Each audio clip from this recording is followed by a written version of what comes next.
Mic on. What up? We making a roguelike. We're gonna start.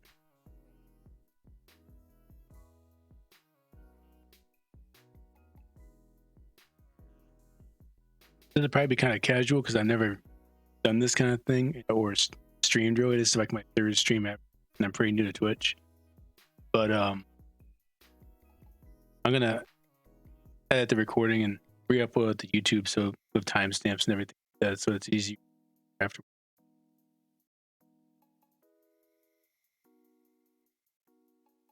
But anyway, yeah, we're gonna make a roguelike, like old school 2D roguelike. Found this cool art.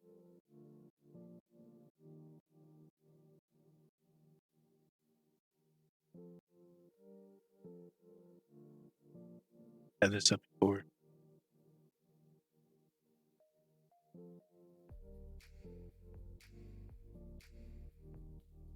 Mini roguelike. I saw this and it reminded me of like the very old school roguelike, but also kind of like caves it cut a little bit. So I thought we can make something. Maybe make an open world type thing. We'll see where it goes. But tonight we want to try and get these tiles on the map and somebody move. So that's our goal. Sounds like not so much, but there's a lot set up to, so we'll see how long this runs.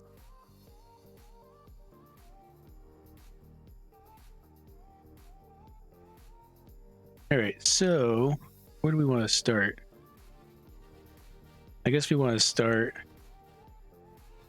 We got this board object. I like to think of these types of games, board game, because it's easier for me to work out how I'm going to build it. And so we're going to do these tile by tile. So we're going to need some kind of I made some folders with the world and down to the tile class. As far as tools I'm using, is Unity version 2020.3.22 F1. And I'm using Visual Studio 2018, and I'm also using Sharper. So if there's a bunch of stuff coming up on this, recognize probably Sharper. But you can use whatever you want. If you're just starting out and you're like super new to programming in Unity, I would follow along exactly, because this is kind of intermediate level, I would say.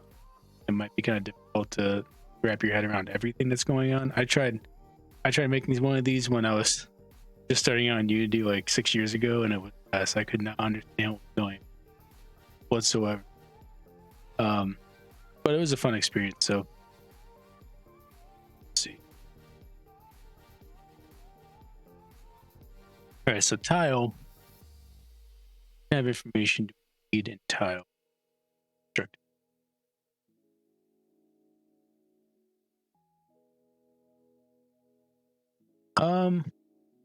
We're definitely gonna need to know where it is. So have the vector 2.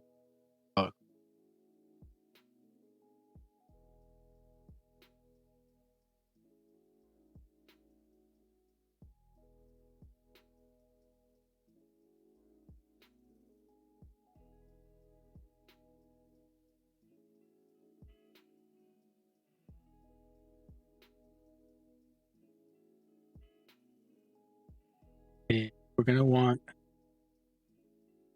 the texture that for the tile.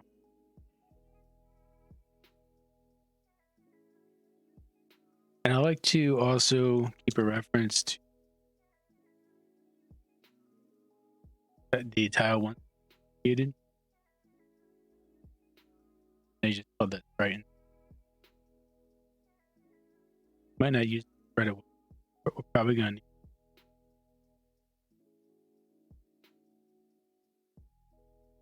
I think that's all we're gonna need for now. Basically the basics of a tile.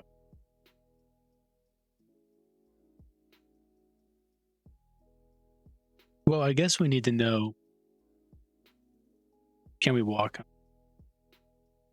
We have a walkable.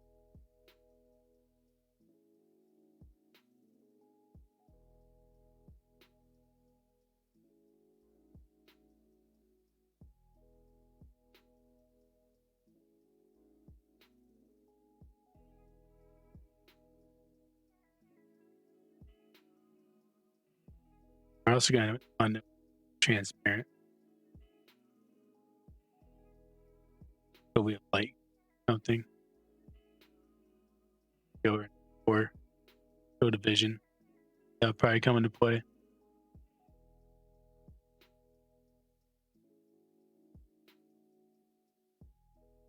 This.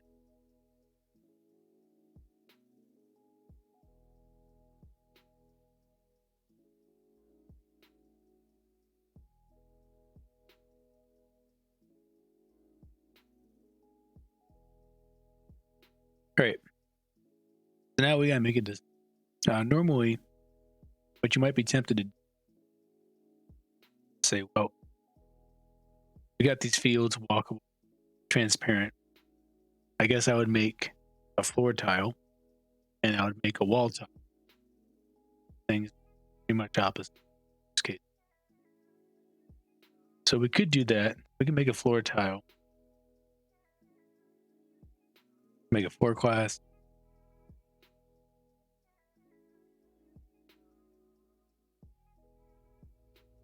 behavior, and from.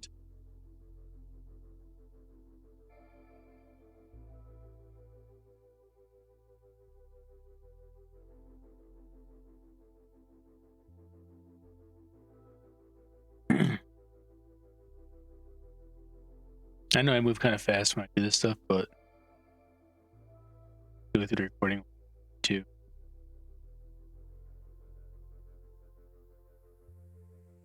So we have floor, and we know the tile. Structure for tile. Pool is transparent. Pool is walkable.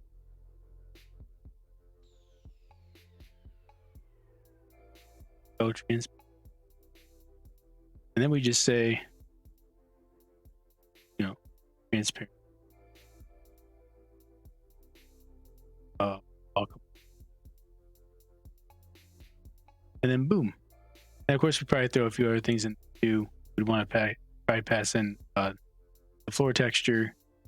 We definitely want to know where the tile is.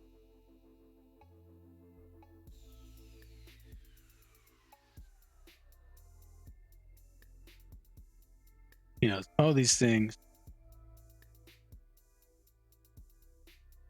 And it seems nice because we can just, pass everything in here. Floor would take a vector 2.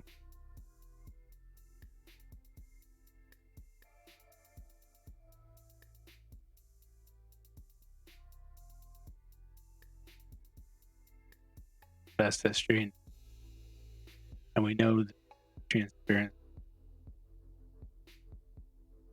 And boom, we pretty much don't even have to do anything here. A lot of times I would, in the past, I would probably get our texture and then not set it in the constructor, but set it here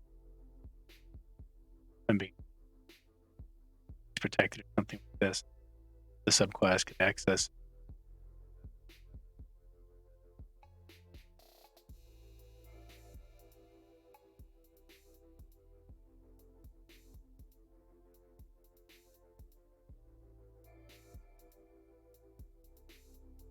But this isn't the greatest idea for the long term, for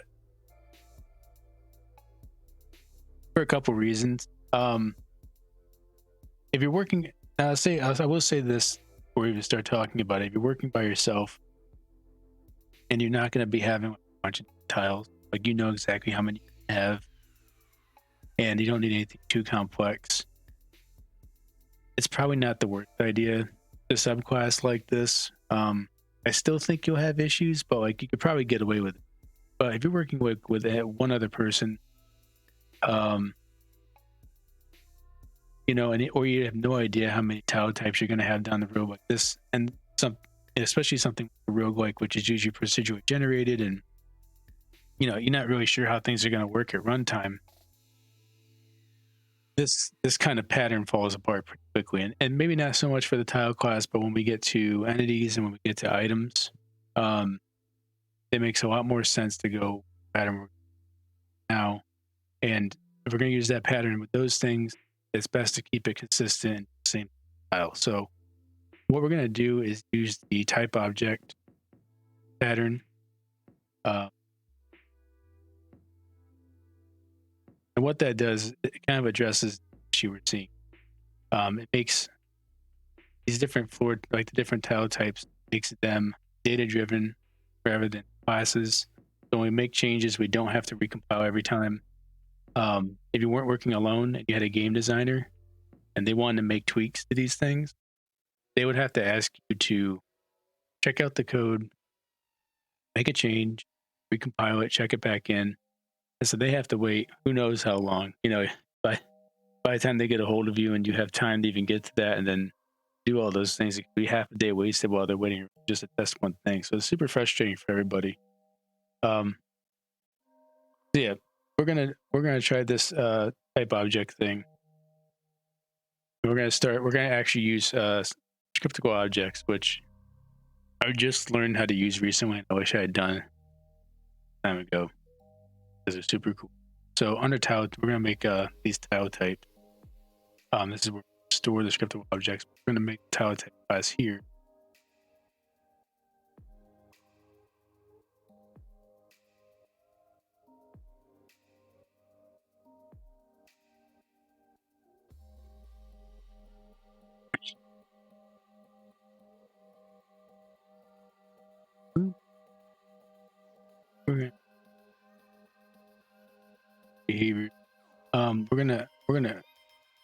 inherit scriptable object for this.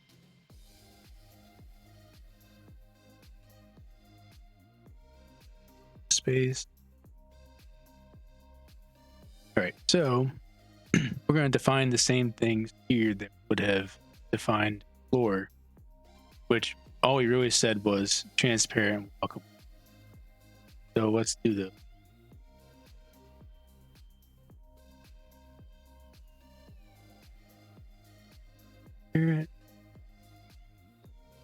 this wall.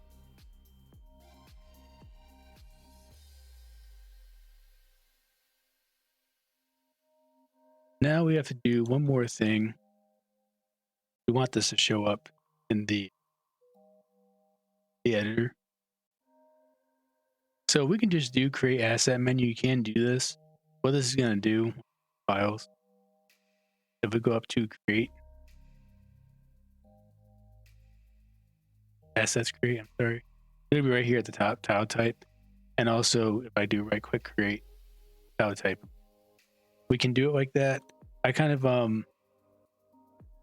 like to keep it a little more organized than that.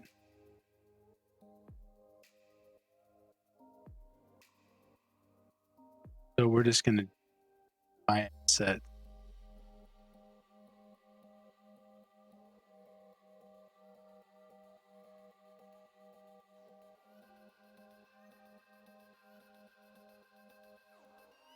File.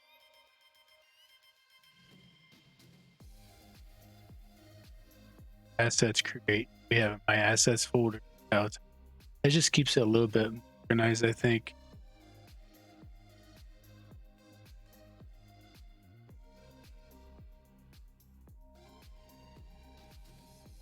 All right, so let's create a floor tile type. Pop. So I do tile type down here. We're gonna to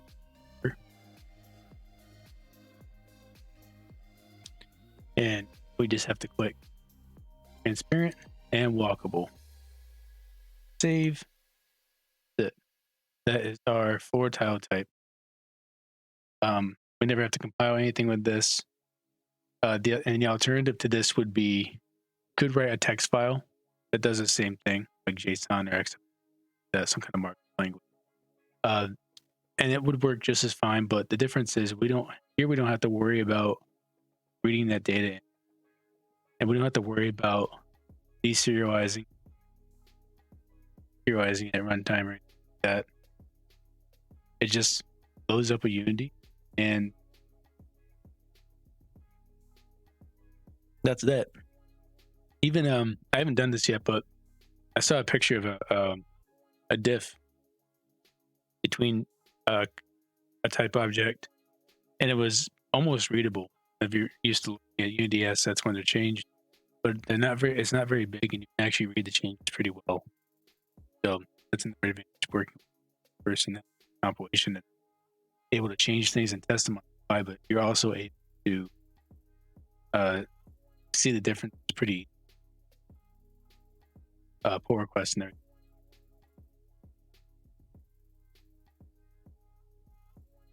So, all right, let's get out of here. On floor, get out of here.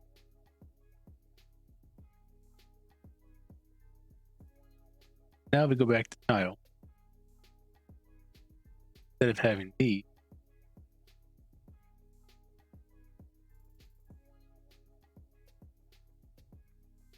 a tile type.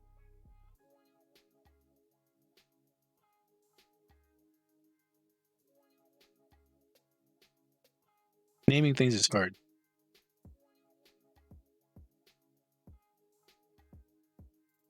And now instead of taking in all this information, all we need to do is take in tile type.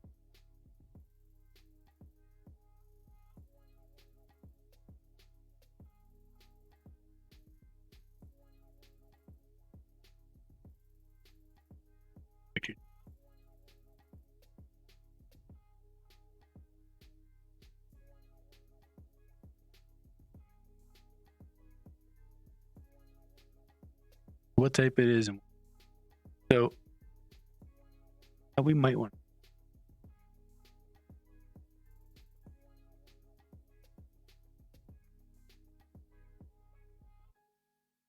they're not going to change. We can, if it's something that's going to change, like again, these and stuff like that, you might have like starting health for yourself. There's some values store basic. Okay. So what we would do in this case is we want transparent.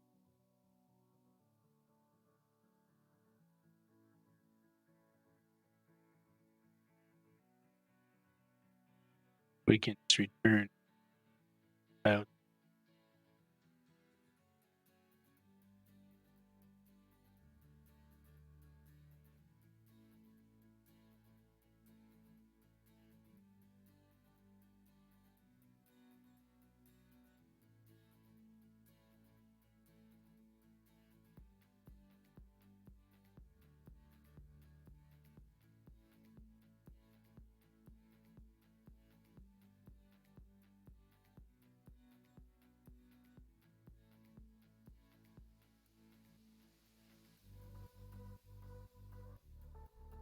That's kind of neat. We just pop this in here. And outside of this class, it just looks like every tile knows has everything stored inside of it, but it's actually referring to the tile type.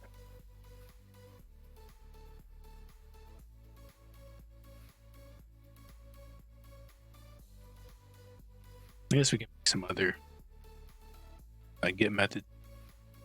You could do setters and getters if you want. I'm just gonna use this. Sometimes I really don't care for how getters and setters get really complicated.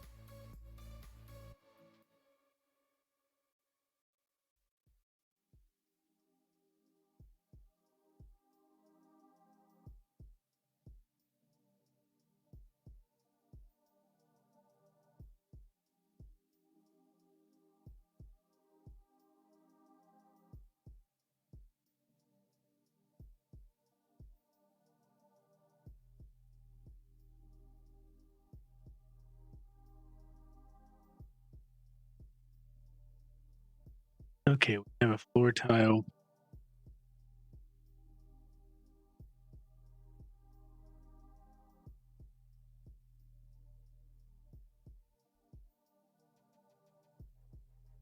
And actually, we can get a little more specific. Let's just say trees down. Maybe we'll trees to act different later. So we can't see these out. And I might even call this.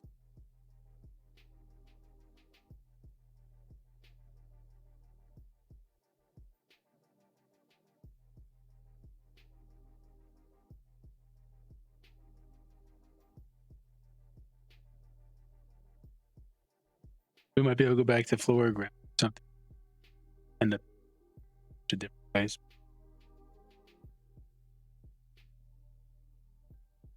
It's not too hard to change.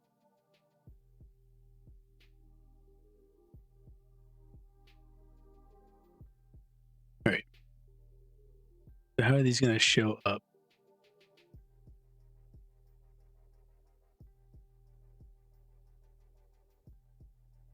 We're going to have 2D object sprite, little square boy, tile.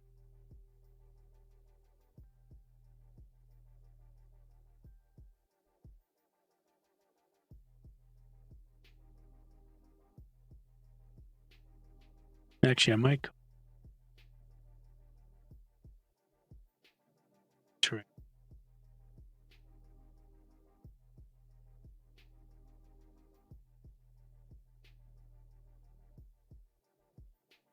This not quite conflicting to the like.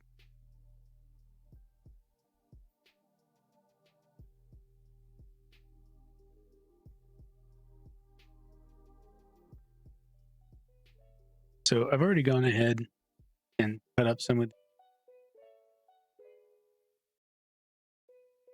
but we're using an 8x8 sprite, so 8 pixels per unit. Filter mode is and compression because we don't want sprites to show up open.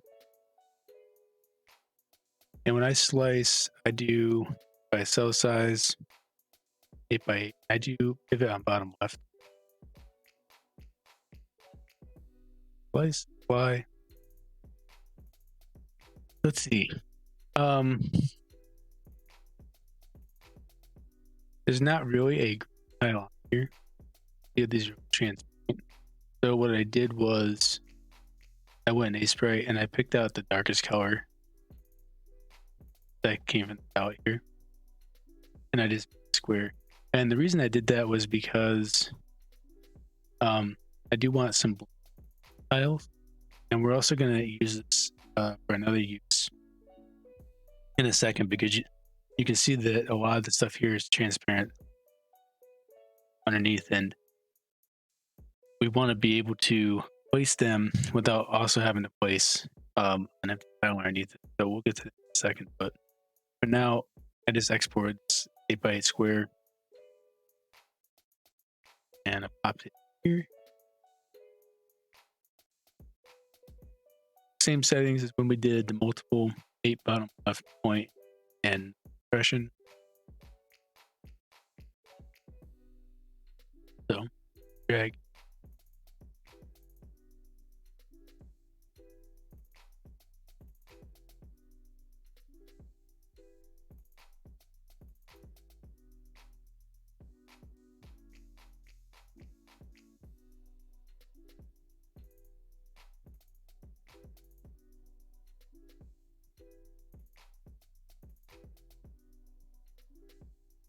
Yeah.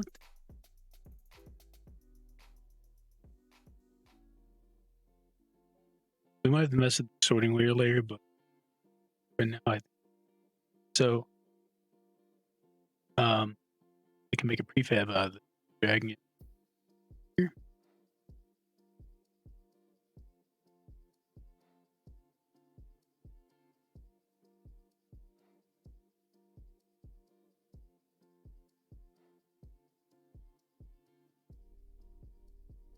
Now we have something that we can change the right up.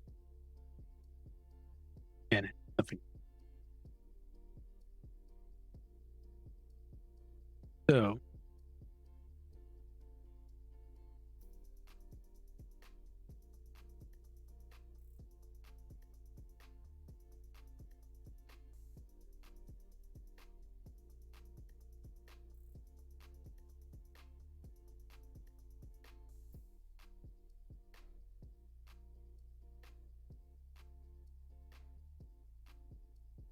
I guess we're going to need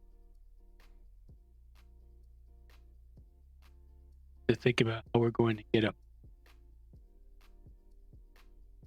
of these different tiles.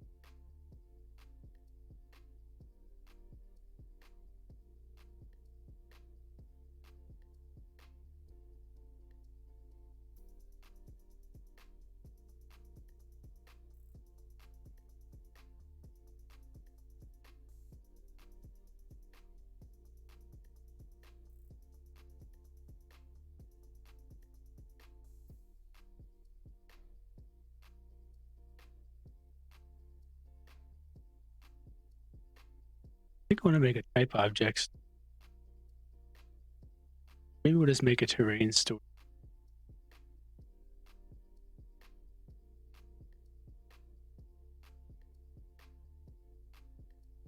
This will be somewhere that we can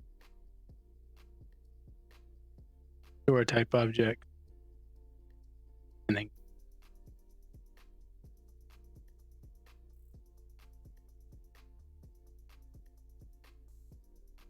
boop, attach terrain to that.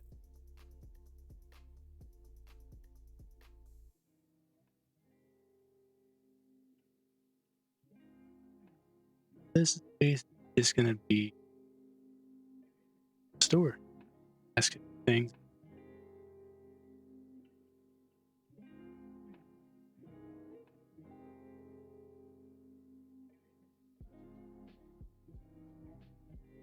So let's see, we've only got 2 different tile types.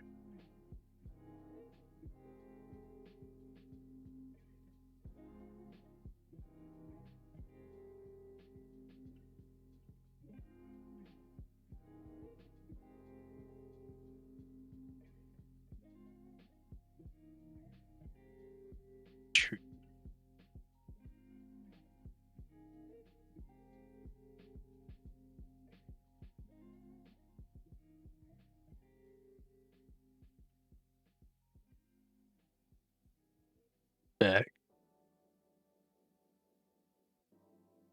But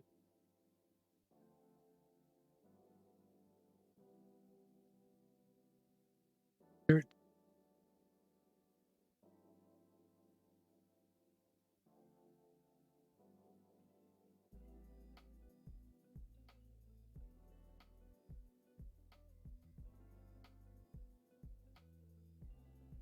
or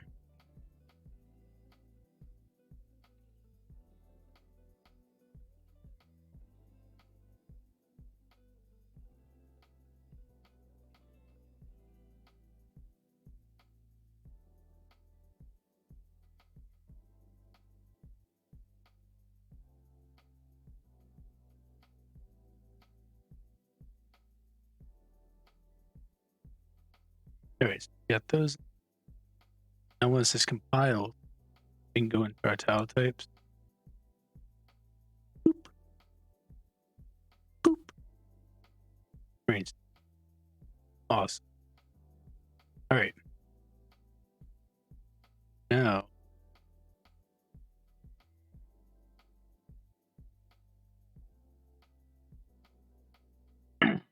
um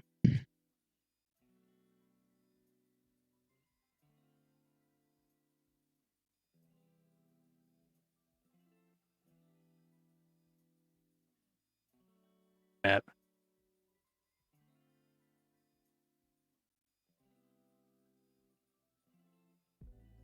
Top of the board.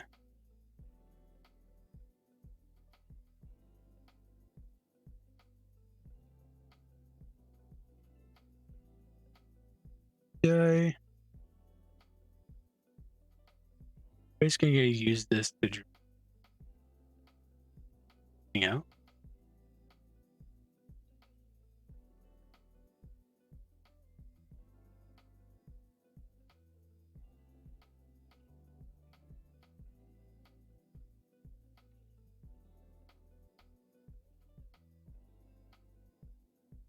I'm gonna give it a reference to terrain slot prefab that we have.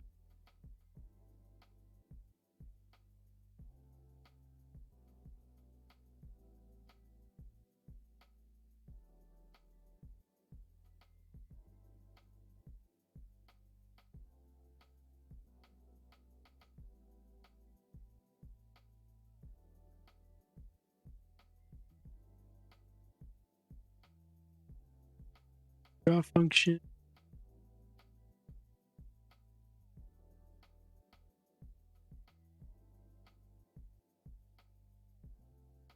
Should be okay. So in here, we basically have to go through our map that we have set up yet. All coordinates.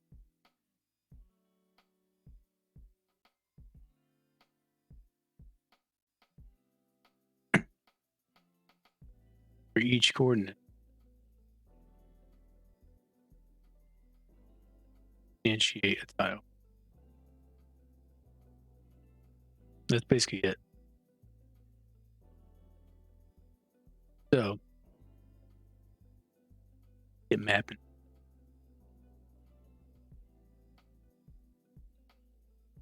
This is just to get everything up.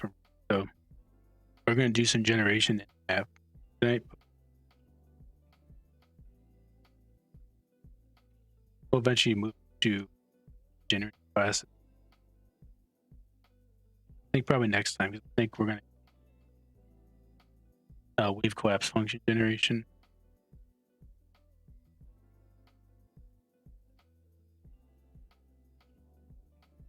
Up. here.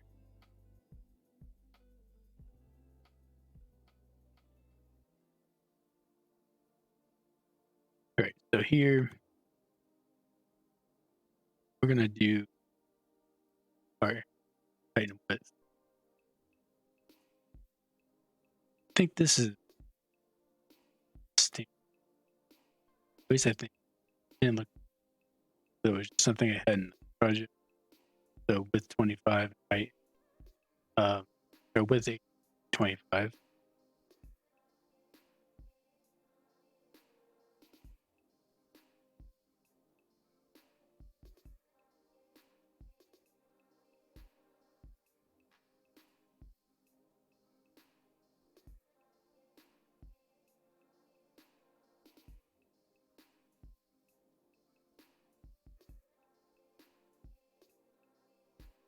And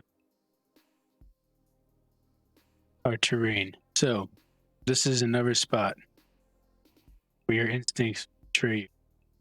You might think, well, we have, our map is 2D. Let's make it 2D. And that'll work for now. But you're going to run into problems when you go to try and save your map because you can't serialize 2D.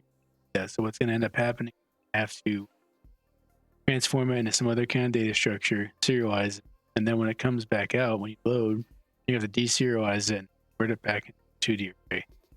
And it's just not working. I had so many headaches because I had no idea I couldn't serialize a 2D array. And then I went to save, which I had never done saving either before that, and it was a nightmare. And I think I ended up serializing it as a 1D array anyway. So that's what we're going to do. Because people smarter than me have done math, figured out how to do 2D maps on a 1D array. That's what it might be more performant too. I'm not like a wizard.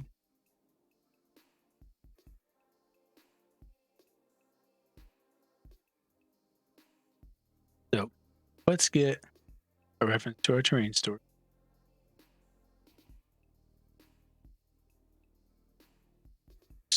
Find object type.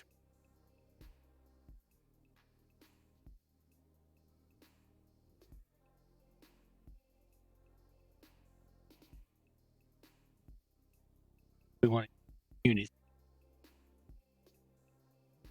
Find object of type. Full brackets. Put in terrain store. I'll give a reference to this. This is how I kind of do singletons. You've probably seen a pattern before where it's like,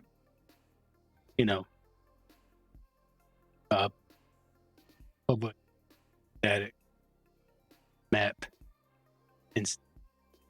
and then we'd have an awake method and we'd attach this to an empty object and check to see if no, and if it was, it would instantiate and it'd get everything and map that way.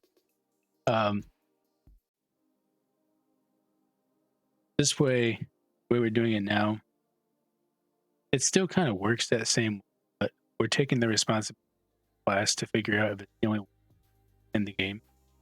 And what we'll do later on is we're going to make a prefab that holds all our persistent objects between scenes. Because if you know about loading scenes, you know that these will get destroyed unless you mark them, don't destroy on load. But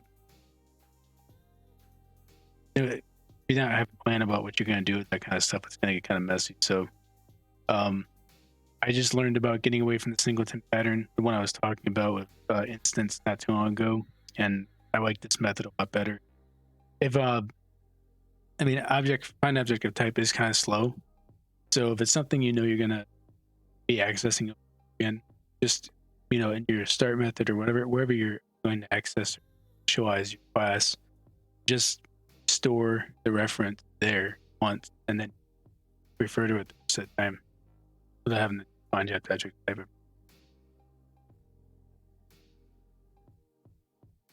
Great.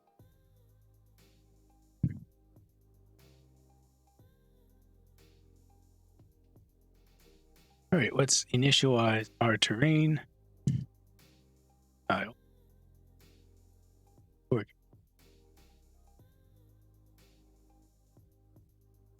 And we want this to width times 8.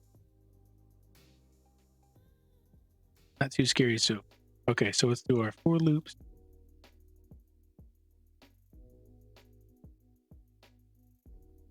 And I like to do text for the outer.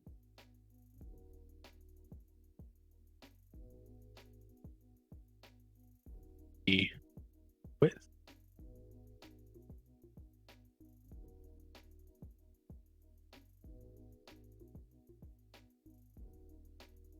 Right.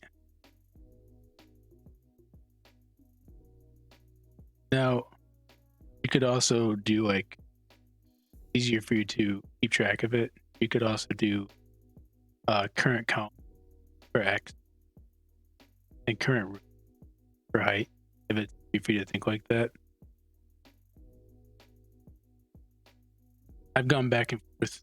I'll probably go back and forth during the series tutorial, and I haven't figured out which way I like better. That might just depend on the situation.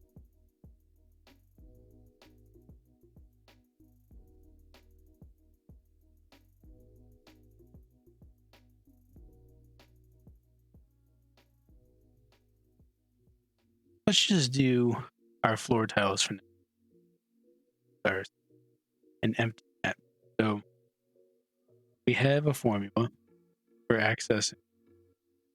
And there's two different ways to do it. I think this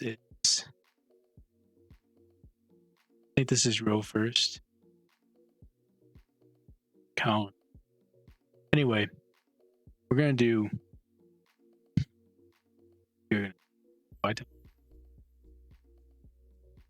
I think the other way to do this is X times height plus Y. You can do either way. I'm pretty sure you can do it either way. But and that's something we could probably store in a if we ever had to change it. So we want to get our dirt tile. And so problem here is that we're trying to store tile here.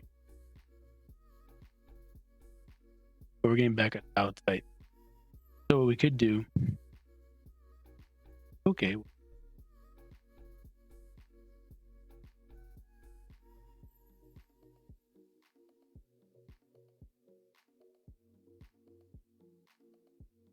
And we could say tile, you know, something like that.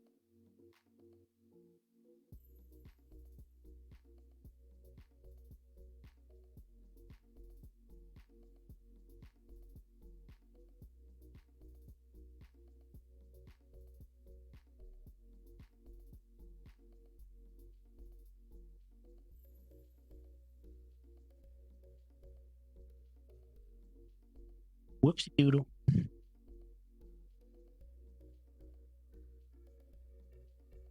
Okay, so this would work. But I think we can make it a little bit.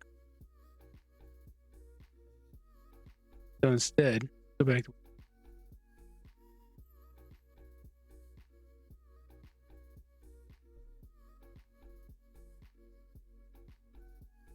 and we can go to tile type. And we are gonna say new tile. Public.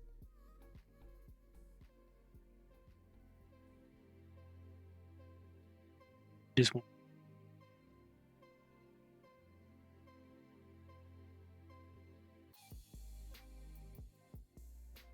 Tile. We're already in the tile type. Pass it. In chord.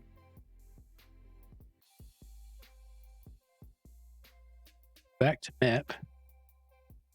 Now we can call tile.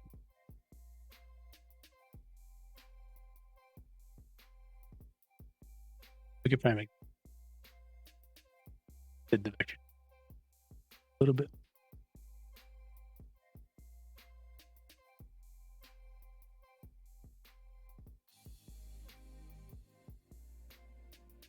Could probably even go. Honestly, we could probably even take it a step and return tile.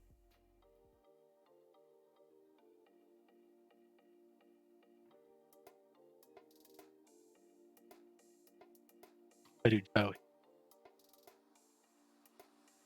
Pistol.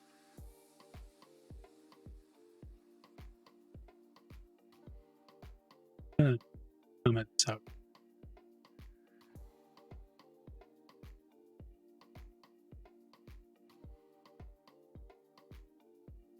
Could return dirt that tile.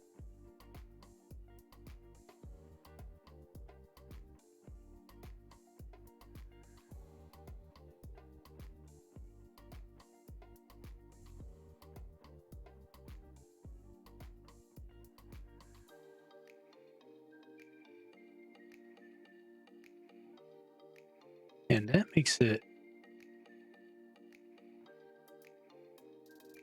a little bit better because now all we're doing is say, hey, here's a dirt tile at this coordinate. That's all we have.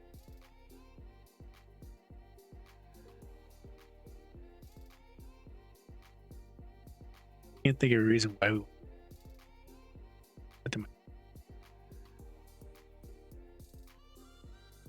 I know in C++ we can make the tile type and tile friend classes. Whatever. I don't know that here because it would be really cool if it could go.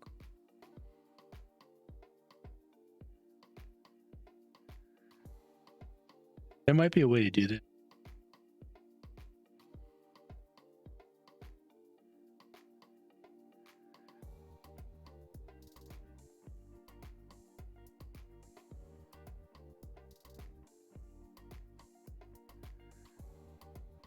We could get. We really wanted to keep access structure. There's, I just going far. You don't want that. Like this is up to all the terrain store. They get my dirt. So let's do the same tree. Get the second setup.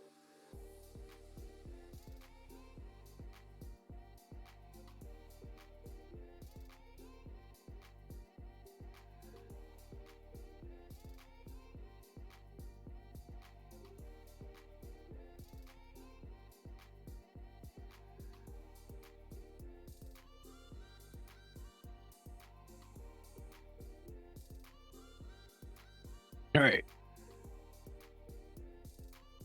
Now we have all these dirt tiles going up this map.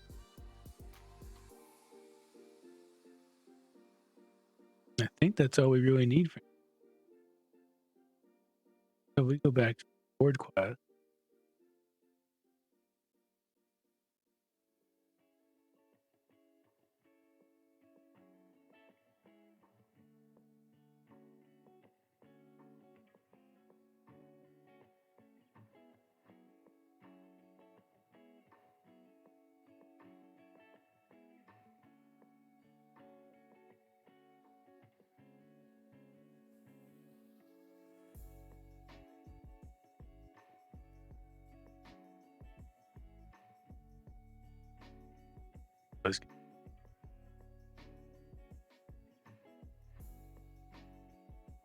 Notifications. Anyway.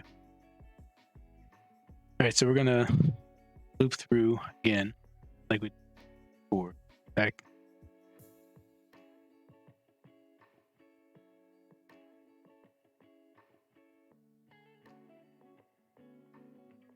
Up.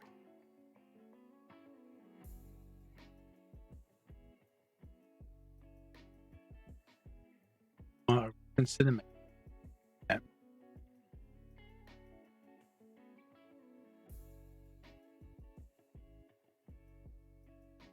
need to know the width and the height. Go back here.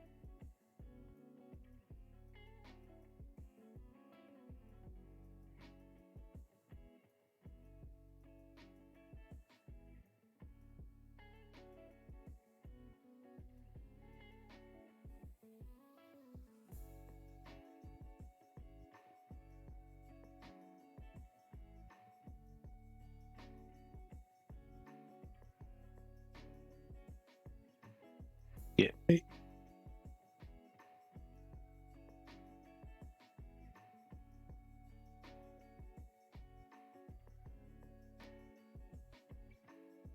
No.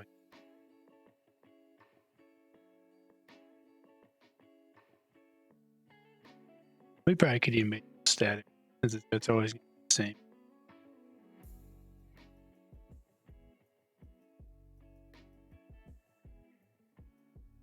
Okay, so here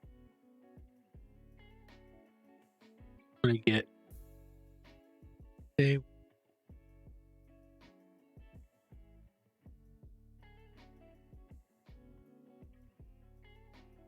Y. Then we want to get the tile at this position. So let's make it that.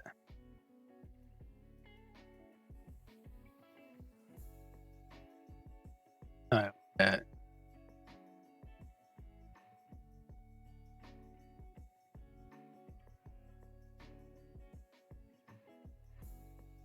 Three.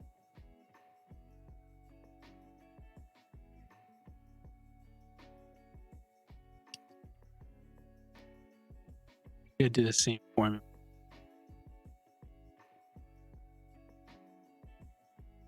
It's actually gonna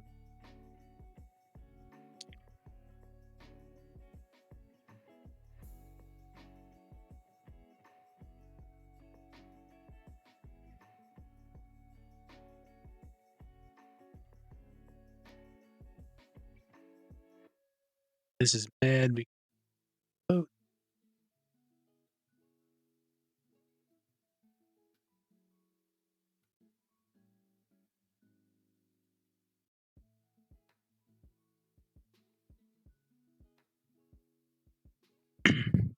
do your calculation coming in.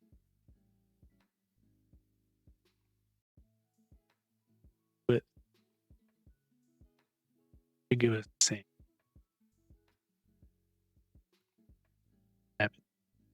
It's out at coordinate. Yeah, tile. Okay.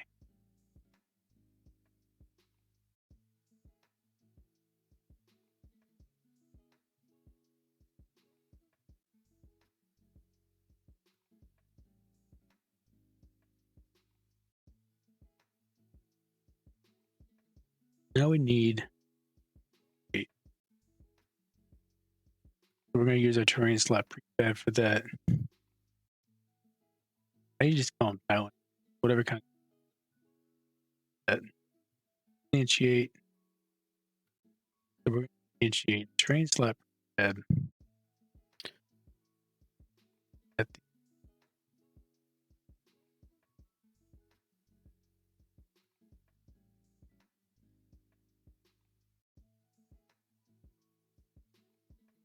one board to be the parent tiles.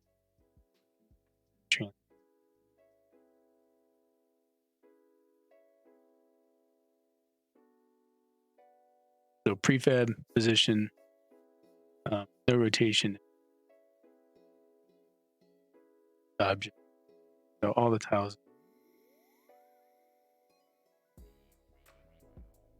See, we need to set the sprite. But did we set a texture on the tile? We do have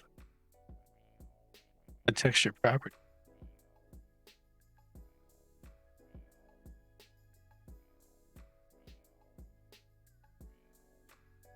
Take it.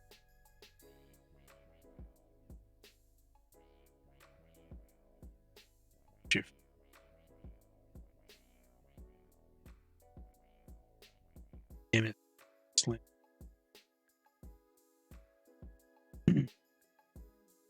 But we need to get the texture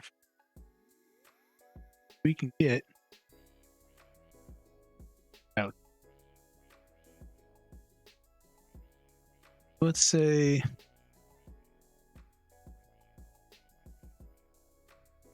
think this is something we're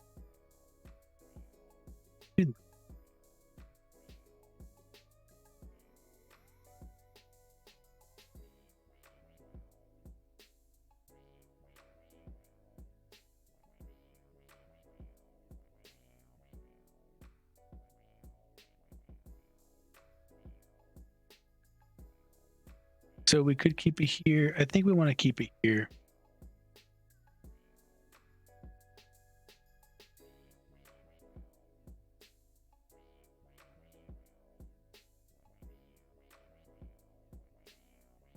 Instead of going to get it texture. In a few minutes, it's going to make more sense why. We're just going to end it.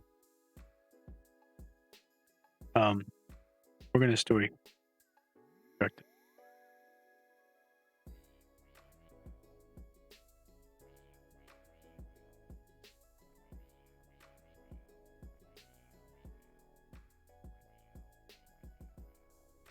Then we can say get our sprite render.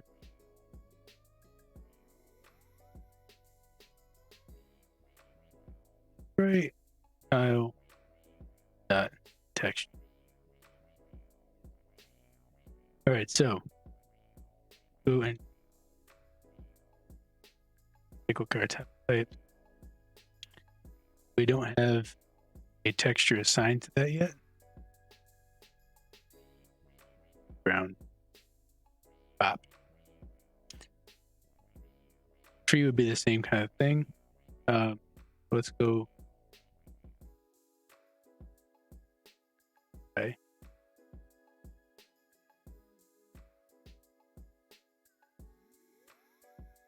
Apply that. Look at you now.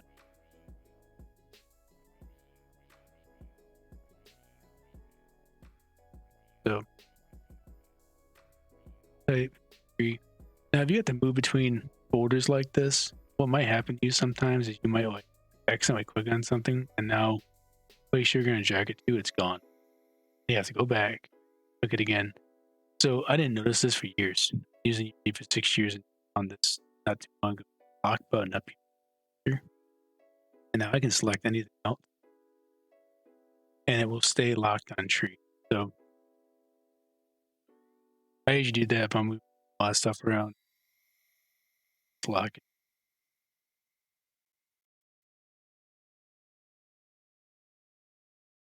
All right. Now we got texture. And the other thing I like to do is file a reference sprite.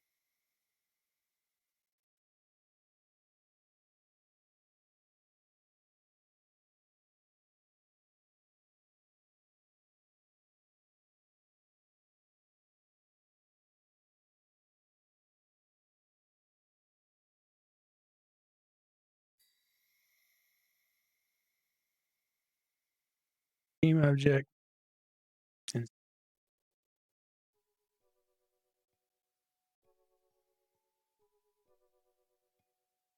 right. And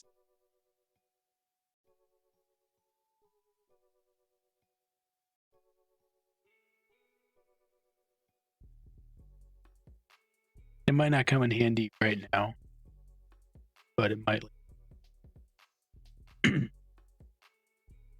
It's just an easy way for us to get to the transform of the balance and everything there from the style class if we ever need to. All right, so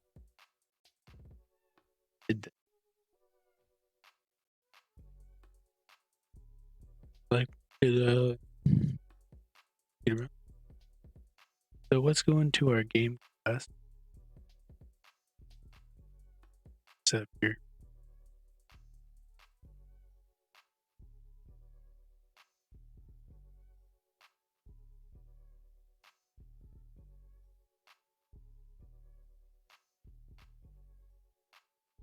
And let's make a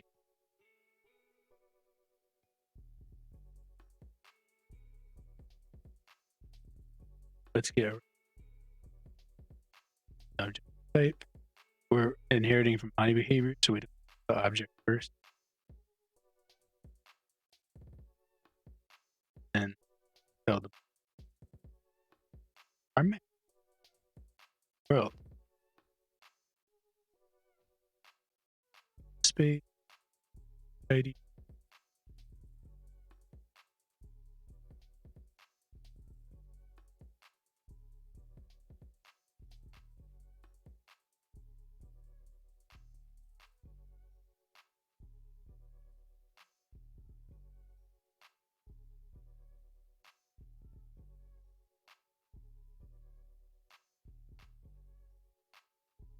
Theme script.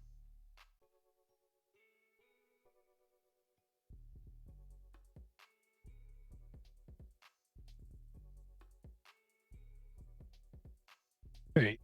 Let's see. Figure.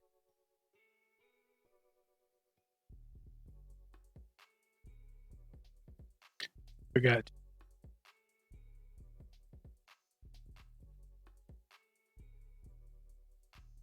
Go to prefabs.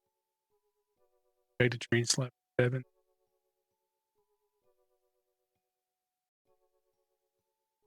All right, we got something. Actually, it looks like it worked pretty well. Just our camera's spot. So let's set our camera. Let's see what happens.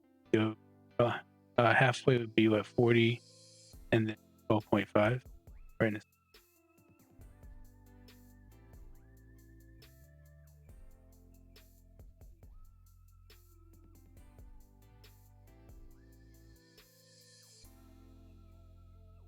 Kind of funky. Let's set that up. We're going to add a component on here. Should be already installed. It's the Pixel Perfect camera. And what this does is it helps make sort. It helps render it a lot easier without going to my path. I don't know exactly how it works, but it does. Let's see what this looks like. I have the resolution I used for my better. I want to look kind of hard to judge, but you can see now.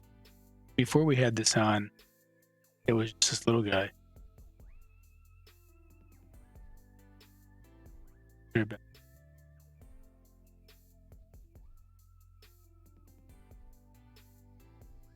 I guess it's kind of hard to tell because it's a big square right now. So let's add something like trees. So let's say, okay, let's learn some vibration.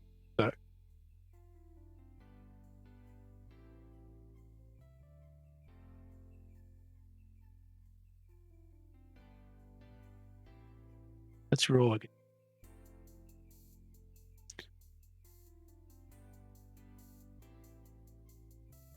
Don't know random not range. The minimum value is inclusive and the maximum value is exclusive. So we're going 1 to 1. And let's say if the number is even, we will do here. Actually, let's say we'll do tree.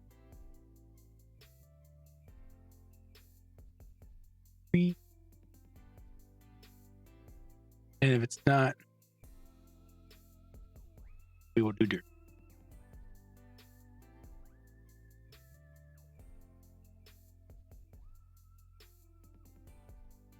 Dang it. And this is going to look god awful.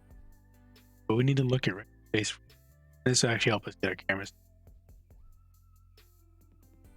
Oh my god. All right, so this looks awful for a few reasons, right? One, it's just There's so many trees that just look. You couldn't play in this on it. Your guy would be kind of stuck in here, unless this is some kind of like roguelike, chopping trees. Screw carbon. Yes, I don't know. Screw the rainforest, roguelike. But the other problem that we have here, as what I was talking about before, these are all transparent. So long ago, I had this problem, and I thought, well, that's okay. I'll place a ground tile, and then I'll place a tree on top of it, and that was just like that kind of works, but it breaks down after a while. I just didn't really care for how that felt. So what's something.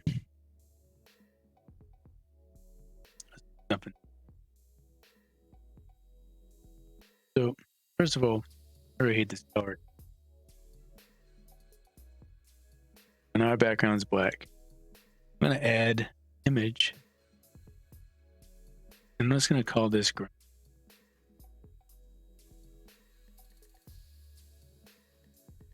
Now we are gonna take our ground, right? Pop it.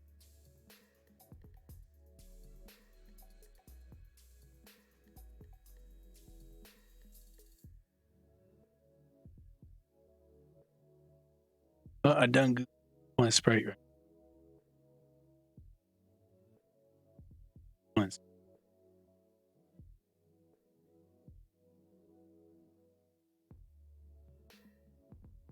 Okay. Then we drag it out. Here is it's down here at 0, 0. So what do? We got this problem.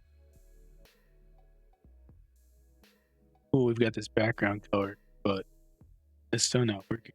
We're gonna use your scale 80, about 25, and cover up all our work. Now we're gonna have to weather a step, and I guess I'm gonna.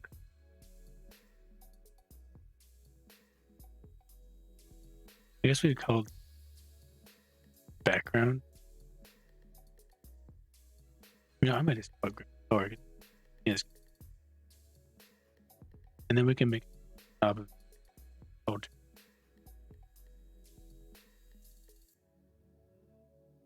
We probably could put them both in terrain and just set the sorting order. I kind of like the idea. Good. I thought that might. Oh crap! Let's do it again.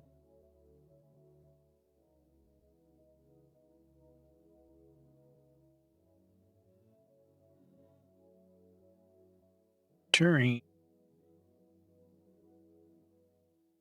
We could even go further and call things, passable. Now, we're going to set this to 5. Recto. Now it's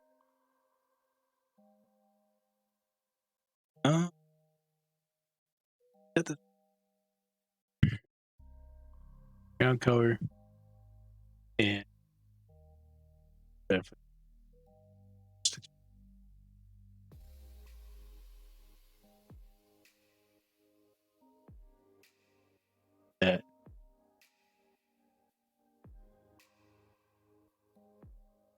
And we probably could have kept the ground color in default, but I don't know. It doesn't hurt to have it explicit, right?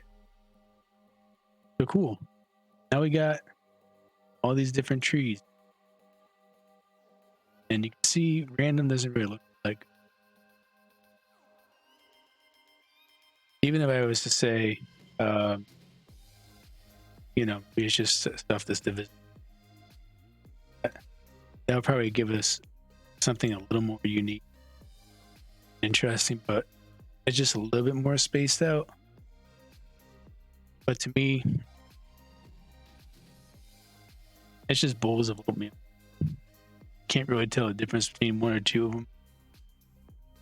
It's not really interesting. I'm gonna give us a little more room. Just gonna give it,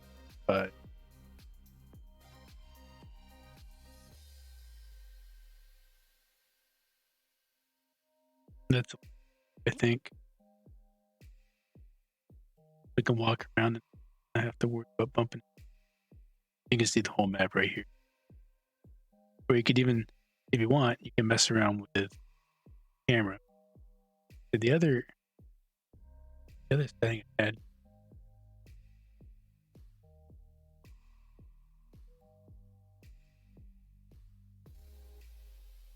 that gives a little bit of room here.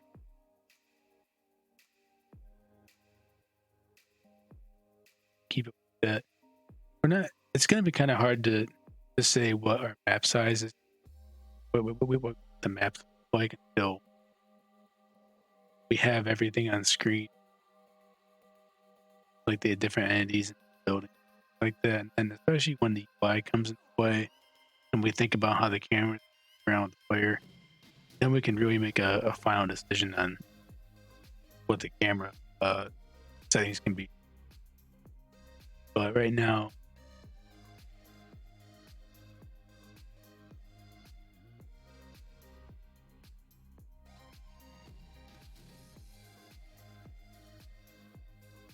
yeah.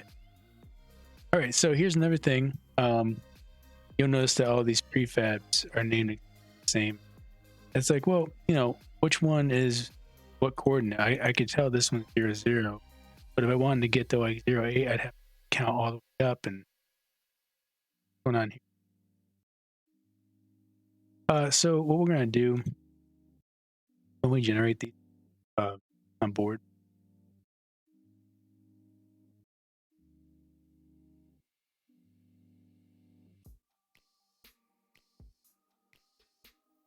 yeah.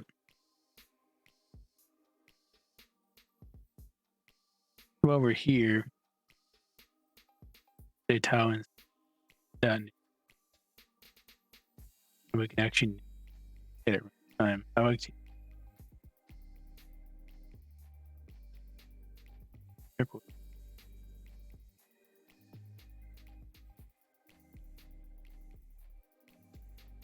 This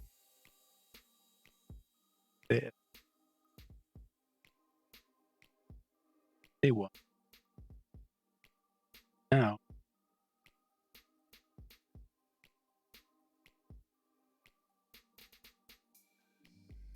we have everything coordinate.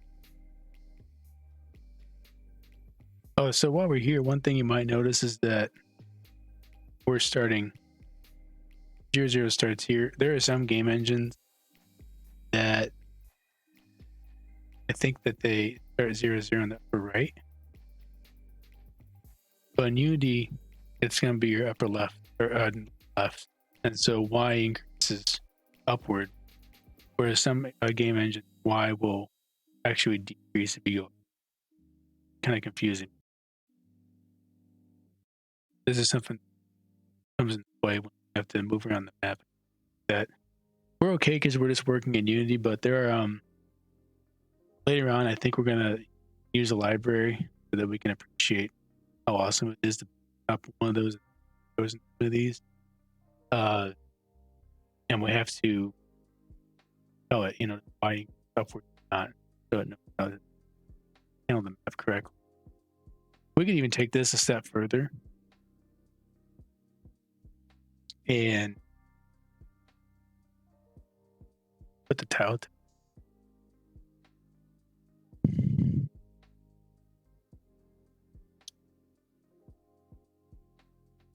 Yeah. Maybe we get the name.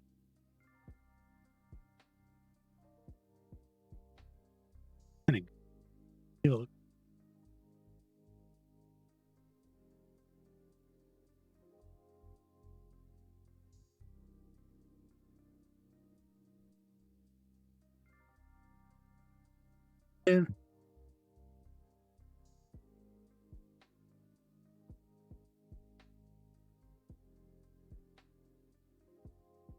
Oh, you know what? It's grabbing the Sprite.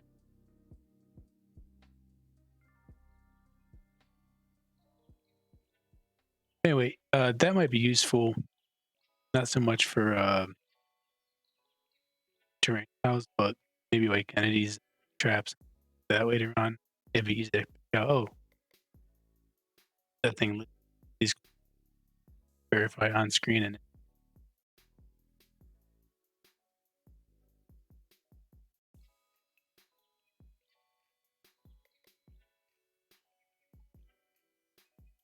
all right. So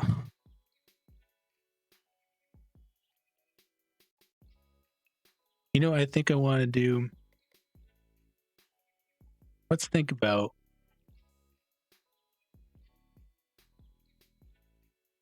Think about. I was looking at this. And we got more than one tree, right? Spread it. We've got a couple different trees, and we could make a tile type like tree 1, and then tree 2, tree 3. But if we're not really concerned about which one of these sprites we get, I think we could load all of them into the tile type and just have it return one, make a tree. I think that would be super cool, which is why we store the texture in tile. So let's got this guy's tree 1. Let's name this guy tree 2.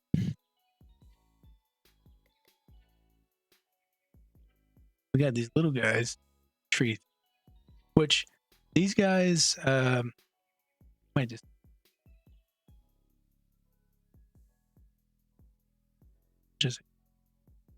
these look like if we do a world map, I'm not sure if we're going to or not. They look like good candidates for being what was.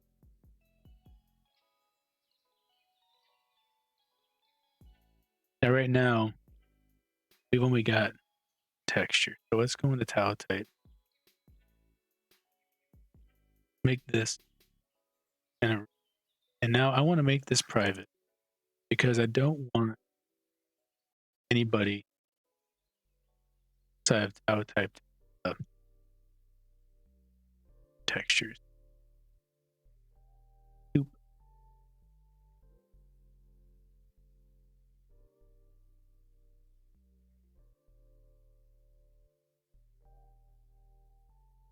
So let's get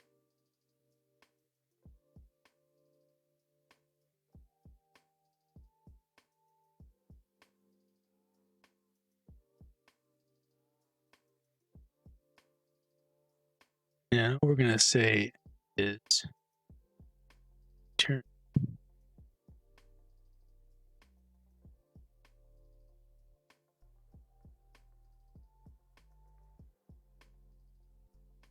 texture length.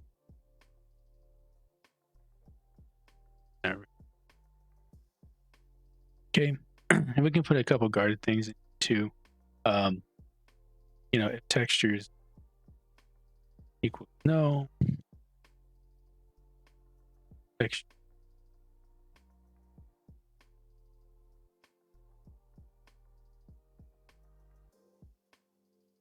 Here, just return.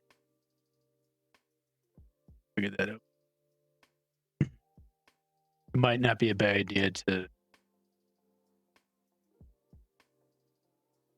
something happen.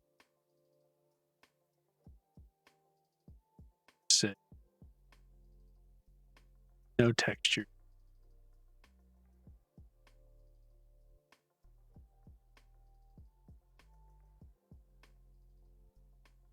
I'll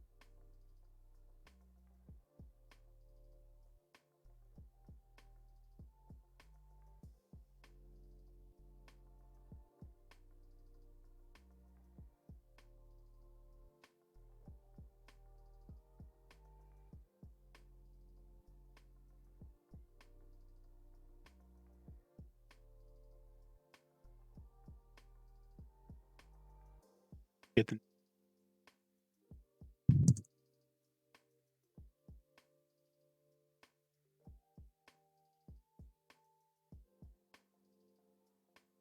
boo.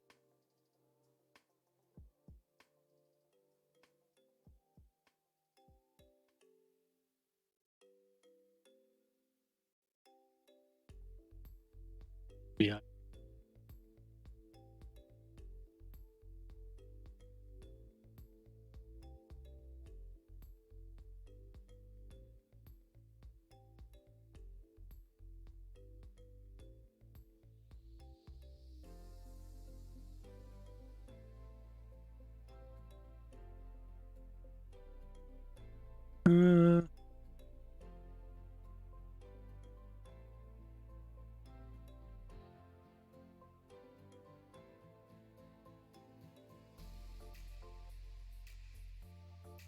Anyway.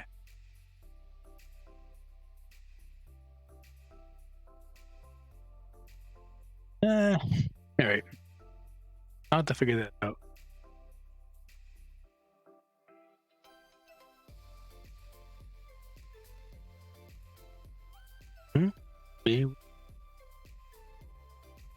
That we could find actually by default. We haven't defined.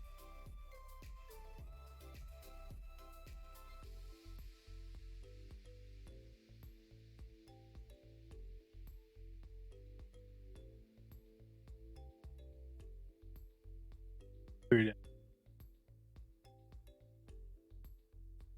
Should get it. Gives out. Yeah. And now we know it's like, oh, we don't have one defined for dirt or tree. Can't show the alpha. All right. So let's do tree. Go back. What we gotta do? Lock.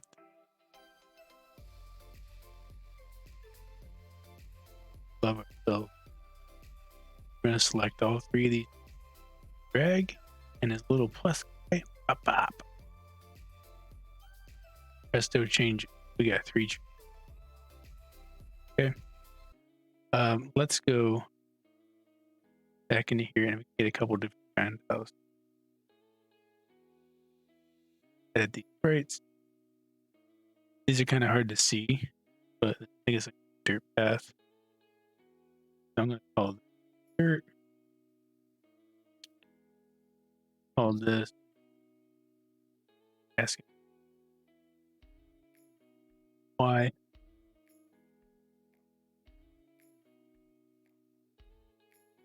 So you know what? Have both of them there.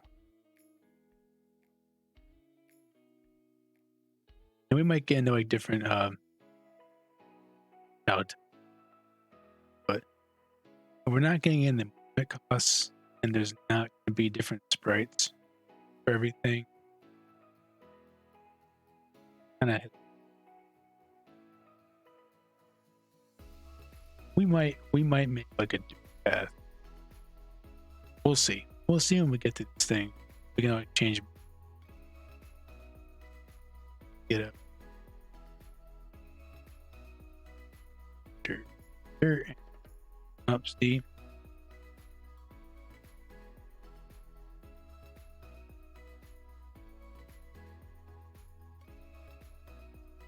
How do we drink? All right, now we have dirt and grass.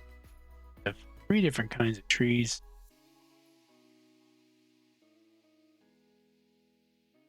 Choice prowess.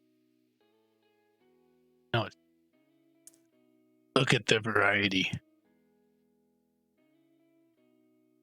And actually, we kind of messed up because you'll notice that there were no blank spots.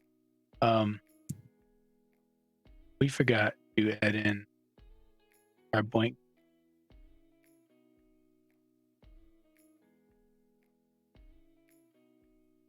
Down with that, save, and drop it. That looks pretty cool. And we didn't even do that much work. What was that, like an hour and a half? Pretty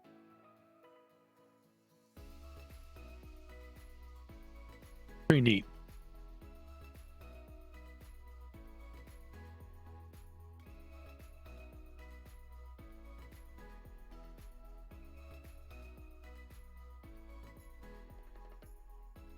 All right. We have nature.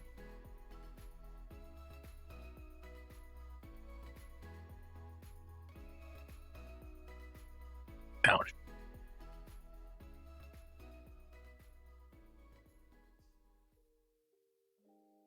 Well,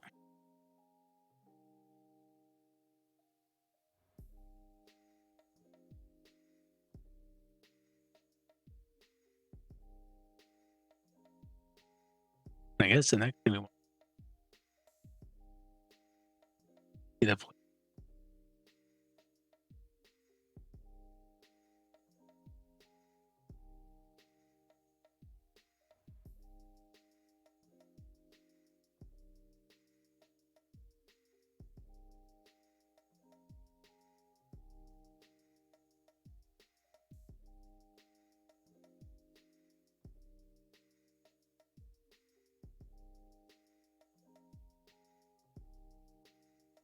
I guess we could start with getting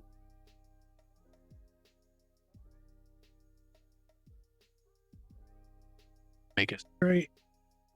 Start to, I want to call this. Yeah, I think we're gonna call our player prefab. Oh, and I'm gonna make it.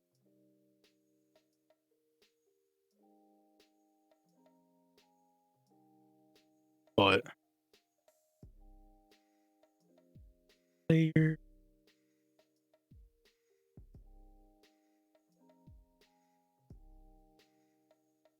And we could just make like a generic entity prefab and then place the player. We attach the player movement script onto it.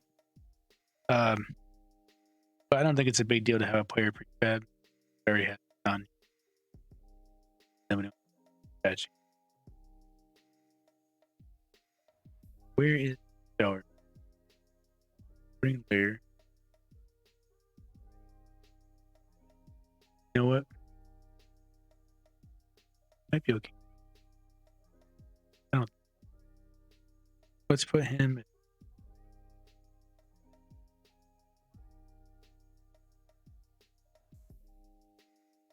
Scale.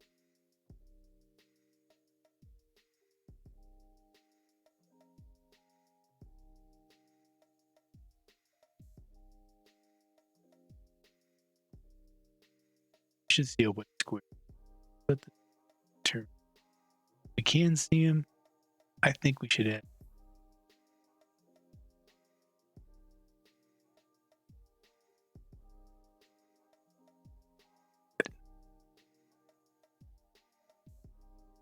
And tight.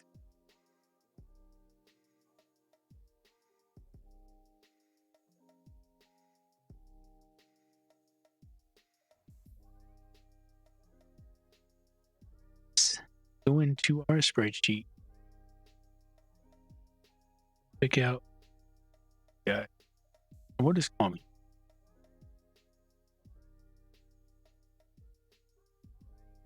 Very descriptive. Apply. You know what? Let's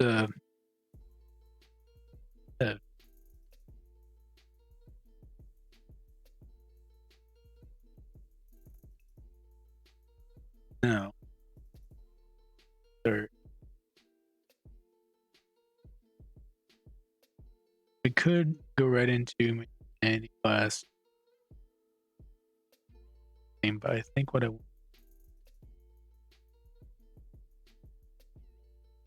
I get the sprite. Behold.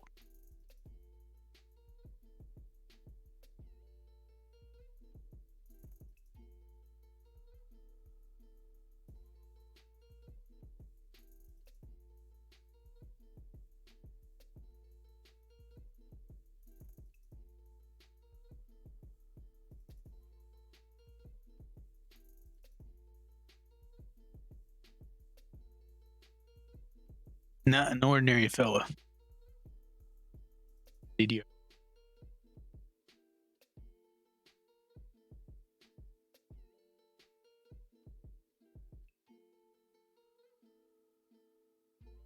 Oh, okay.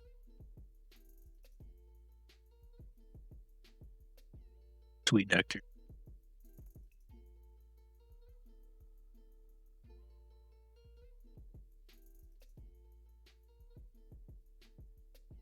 All right. We are going to use the new input system Unity has. I just tried it out for this project, and it's a little confusing at first, but I think I like it. Because people are saying that you could use rewired or you could use the new system, input system, and that's quite a statement. Art is pretty good for being able to map schema to doors, keyboard, mouse, different configurations like that. So I think we have to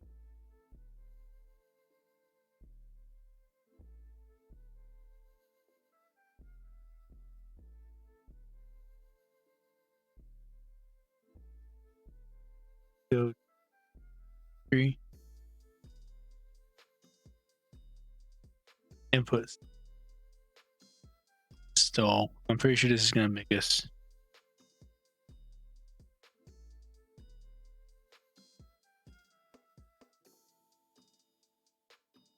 compile.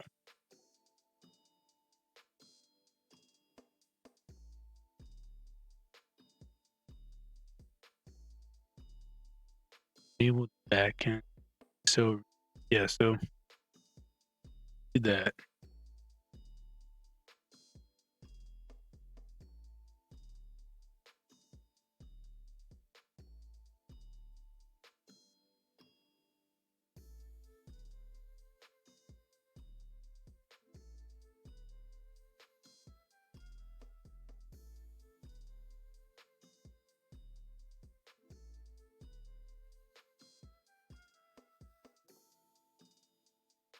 Go back to in project. Oh, it's right there. Input system.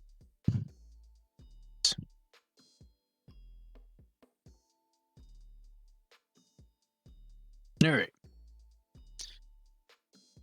Now, I think go to preference.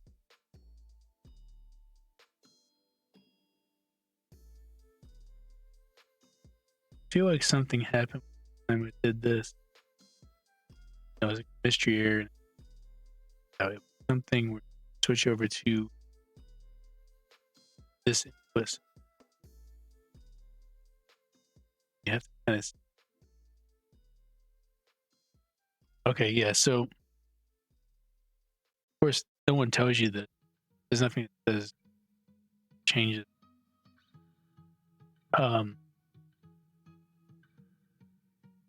You know, switch input where you're saying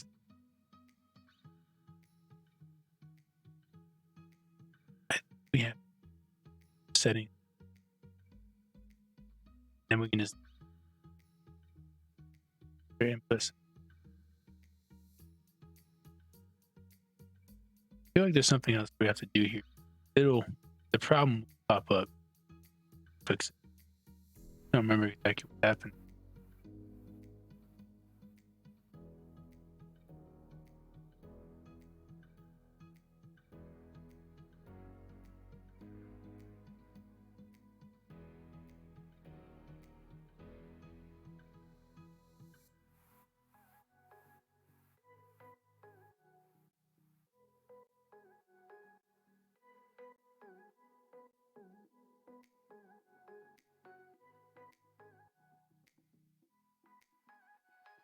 So we got our player. There's an input. We'll attach player input to this, and now this input.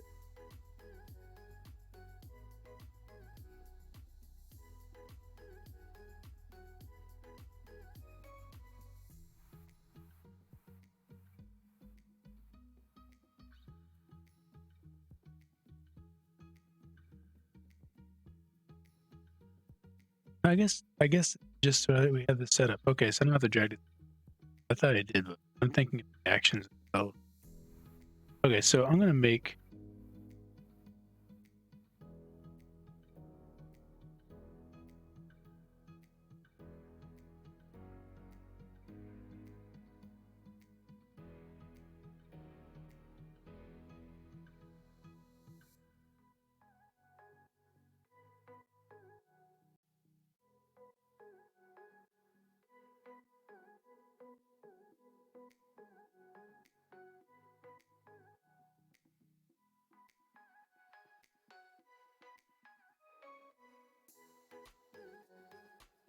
attachment. Perhaps.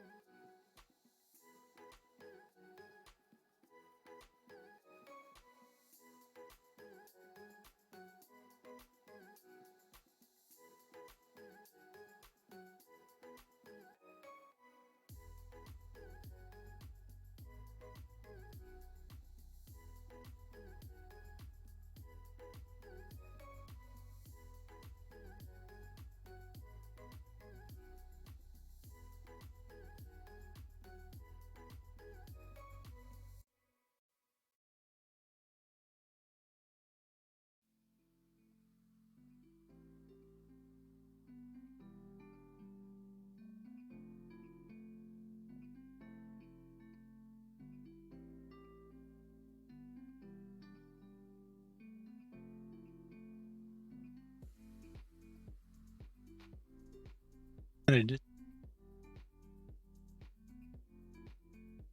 speak.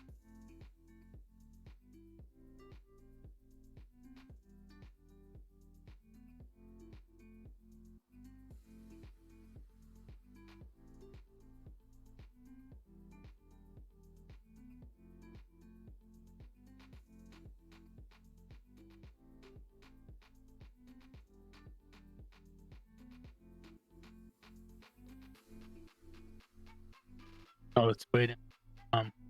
Two. Oh, I guess it was. All right. Well.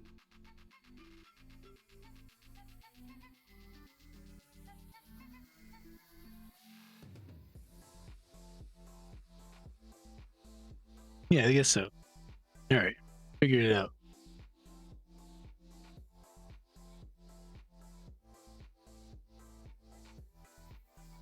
Now,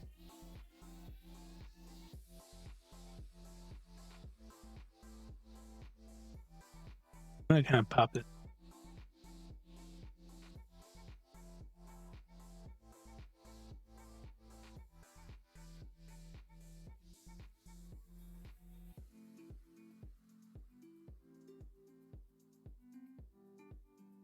I thought that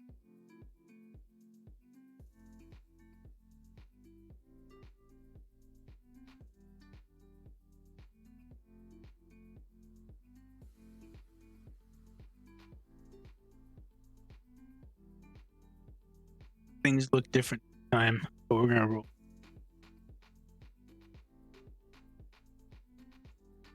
So we have to add these actions.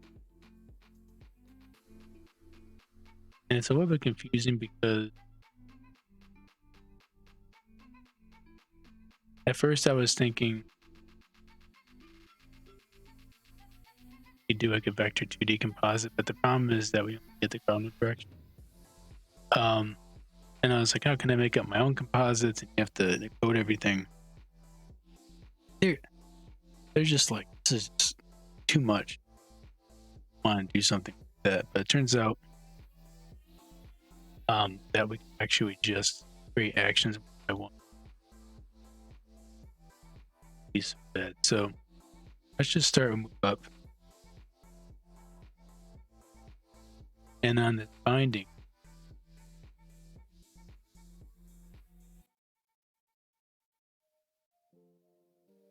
the path, you can go through here and click through bind.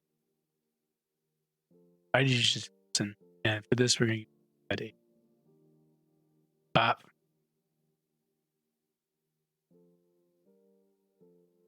Now we have move up, and if you look on, if we look on player,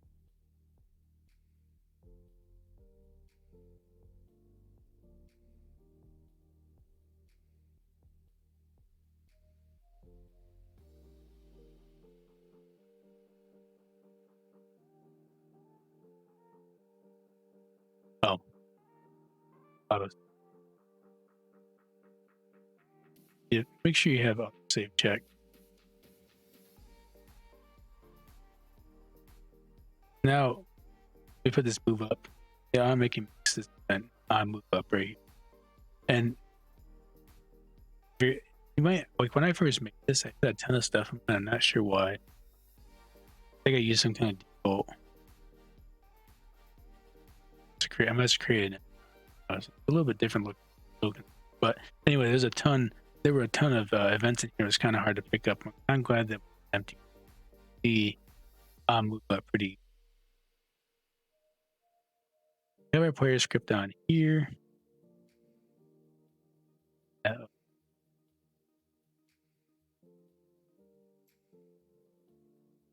Now in the past, normally I would using the update method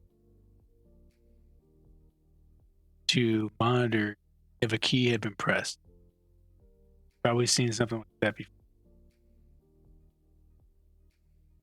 Like if input key.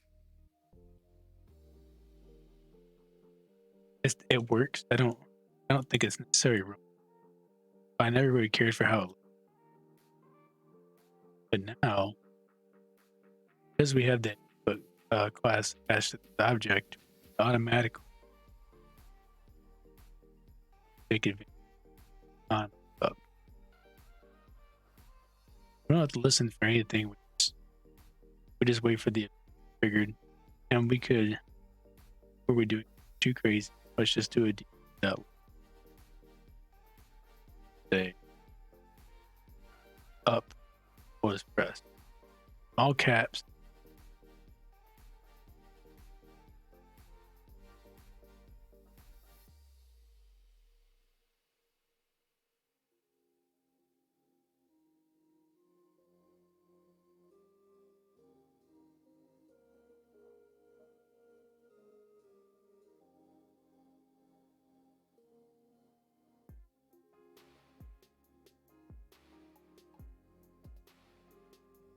Oh, so this is the thing I was trying.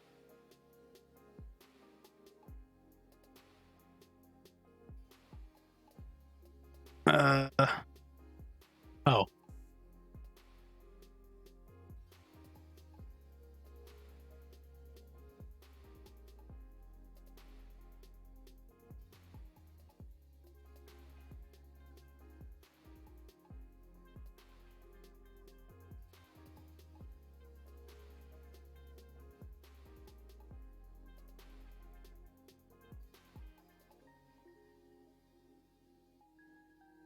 Man, I don't remember how I fixed it. It was super easy too, like one button press. But nice thing is we have this whole message. Oh, boy, like I did last time.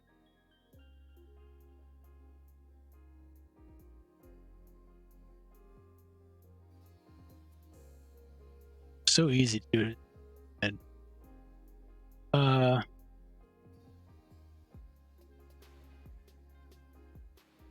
we were in the right spot. Of course, it's another setting.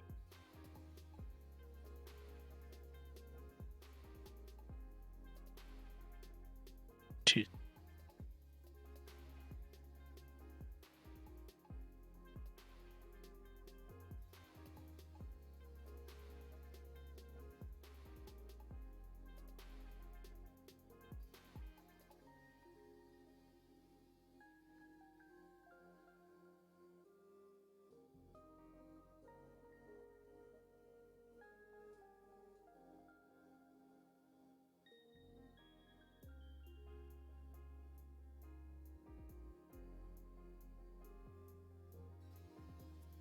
Oh, freaking event system.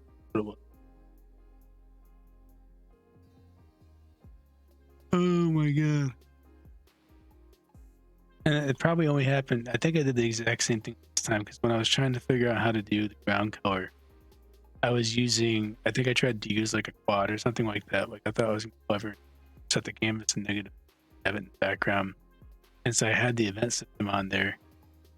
So what I don't know is, I assume if I delete this and then I canvas, it'll probably be okay. Yeah. Oh no. So if you're getting that error, check out the event system. Save it. I'm gonna keep it up. Do that. It was something stupid.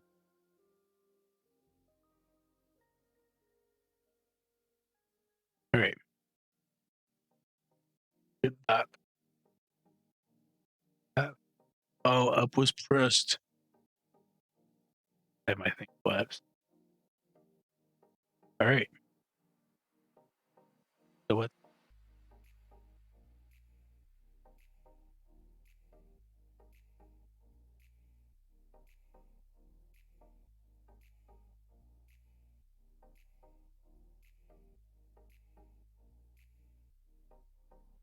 I'm gonna do.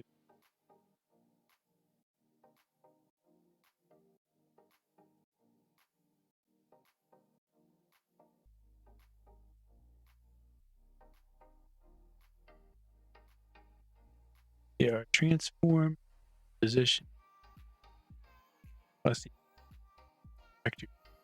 Vector.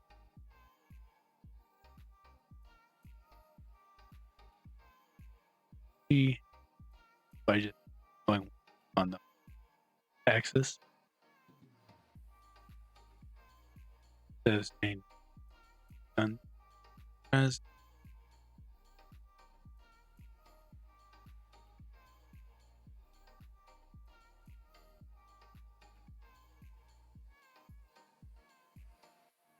and look at that. Moves with no regard to time and space. Gone. Into the stratosphere. All right. So that gets the sprite move somewhere part that we want. Let's think about moving different directions. So if we go back into the input, what we can start doing, we have to define different here for each direction. So figure 1 through 9, including 5, have a direction, which is that time. You move up.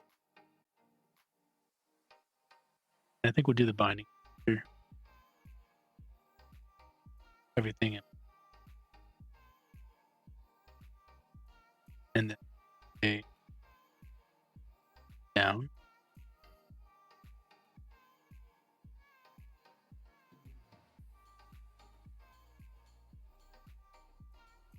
Move down right.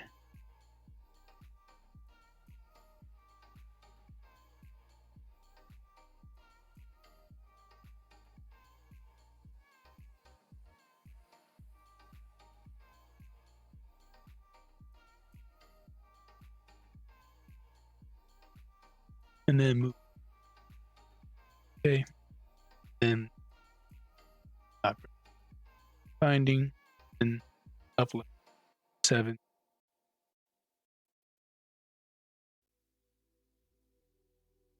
Or up right.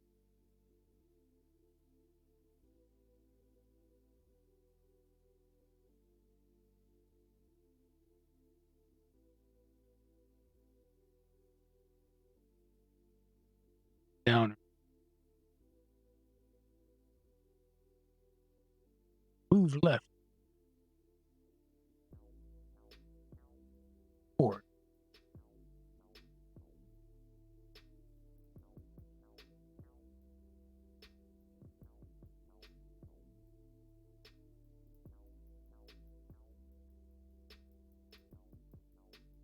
I must hit some.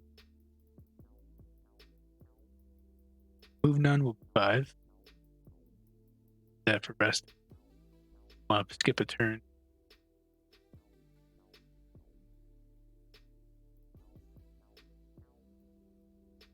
So I forgot to mention these action types are button. You don't want value pass through. We just want chat deals. All right, so now we've got all our different directions. What you could do, we are going to have to go through and add something kind of be a little bit cumbersome.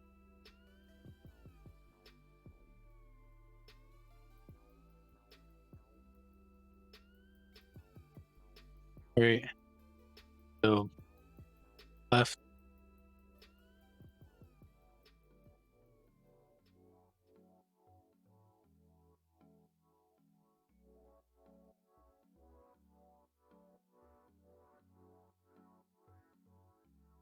I try to keep them in the same. You know, I have to do left, none, and right.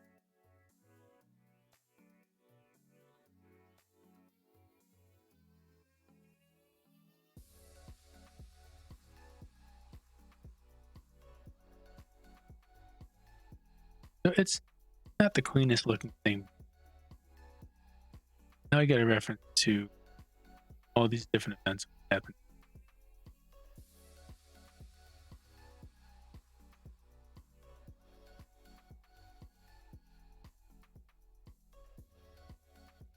Now you might be tempted to say, well, make methods for each one of these, right? You know, but I think we can do a little better. Like, can't really help that we have to stick with these event names. You know, maybe there's a way that I don't know if I'm an expert, but I think this makes it pretty easy to set a breakpoint. It's not too bad, but I don't want to go and make a move class with the direction if I can help it. So let's make a little class.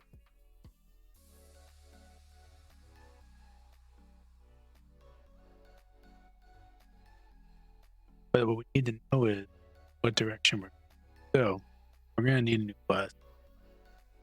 A direction class. This one is a little bit of some focus.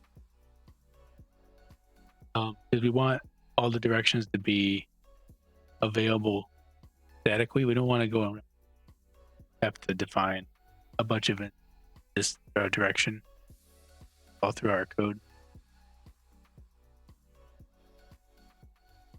So just bear with me. I think keep it. I think we keep it here for now.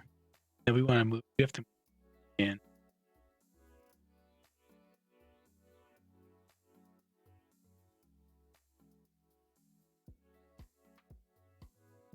We're going to have this direction class. Have to wait attention.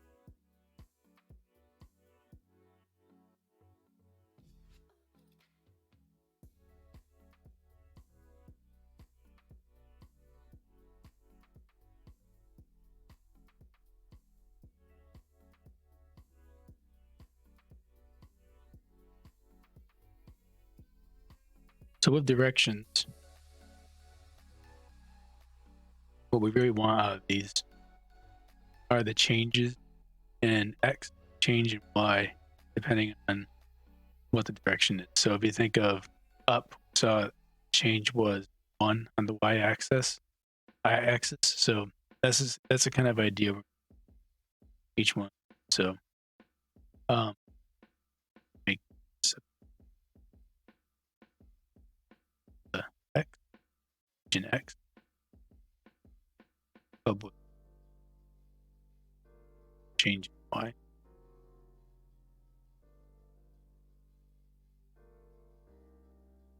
And we're going to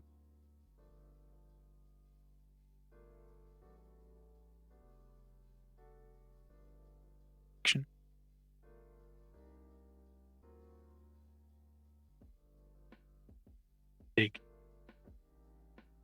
our double by the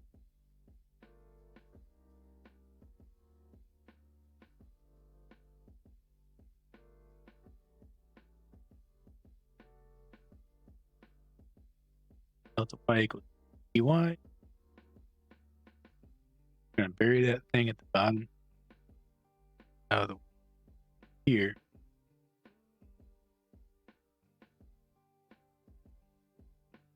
Stack.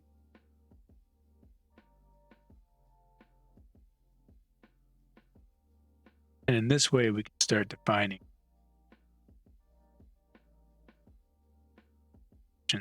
So before we do that, we go public static direction up. That.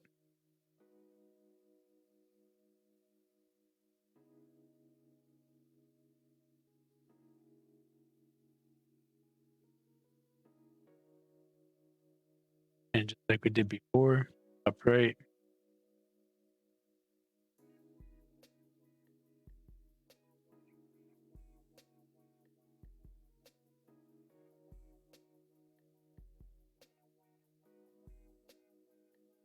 It really doesn't matter they're in the same order. I just like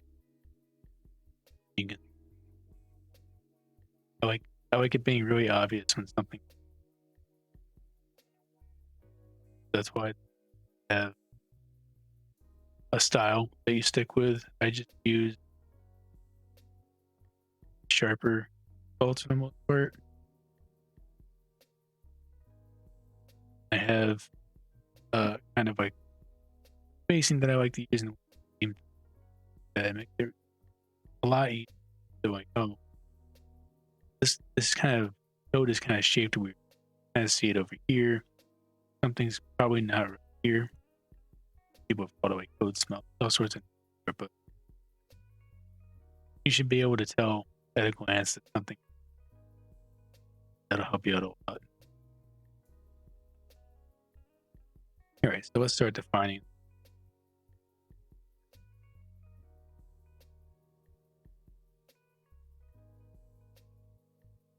I'm going to say up.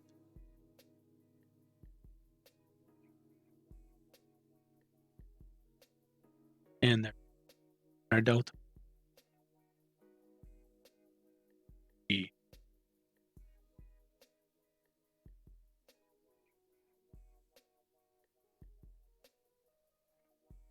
And up. That one. Not pissy because there are floats. Deck has the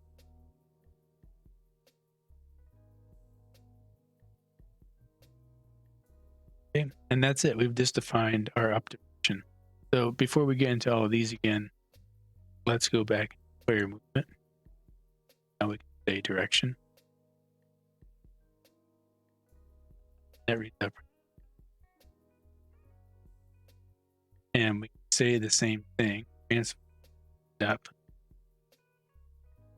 plus direction. So it's not exactly going to work like that, right? F.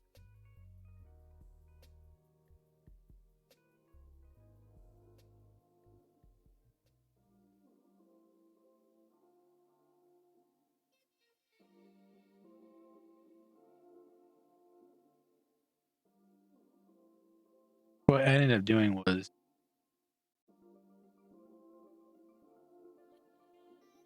B direction vector, then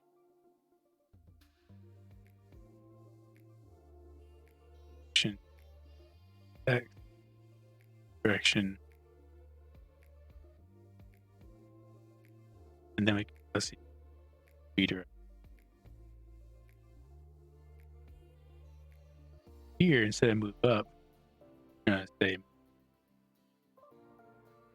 direction up.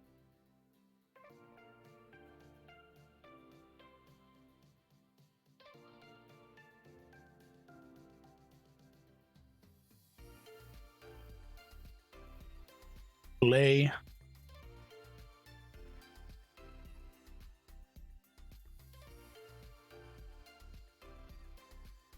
now going. Now we can do all these other directions.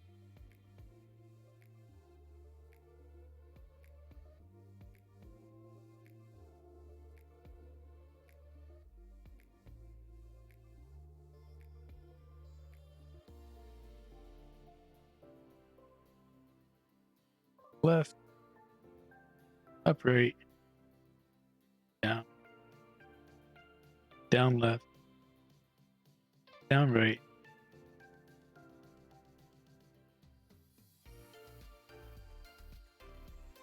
None. And do anything because we haven't set them in direction yet. So let's do that. I didn't really like how this ended up. I guess I was. This is gonna be like a set in.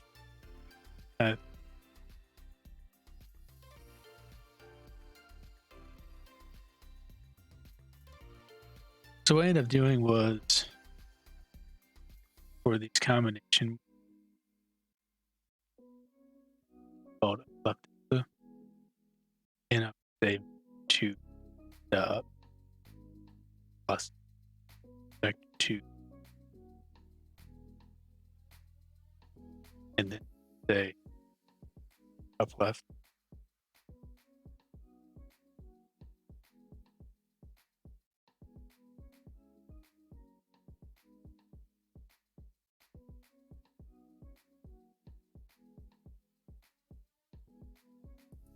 The end here, so up left delta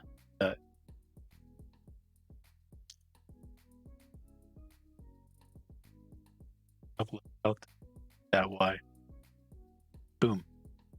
We can do the same thing upright, and you could make one vector 2 variable, and you could just replace it every time, but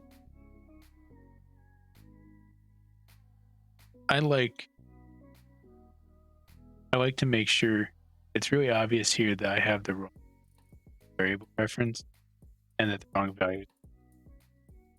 So even though this is a little bit because having a very different time,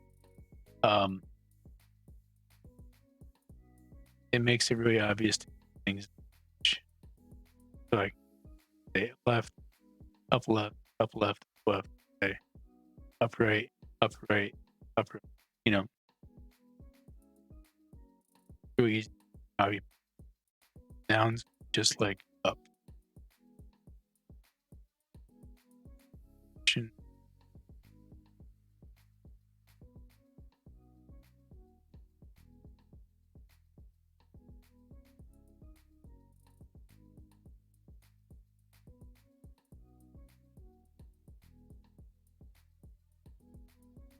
We probably could have just taken in a vector 2 for direction.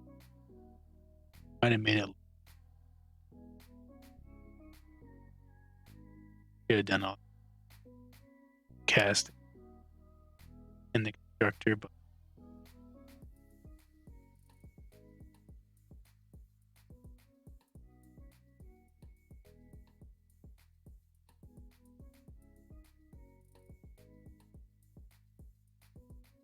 and it's also nice when you're copying and pasting too.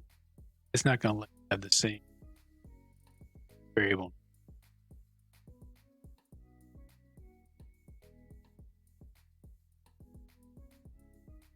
Watch.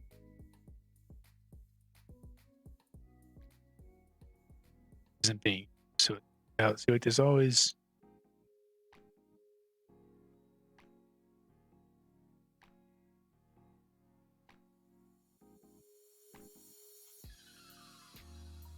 down.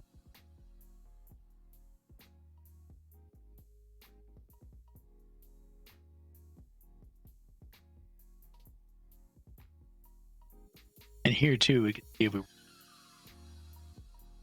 So we did something twice. Try one.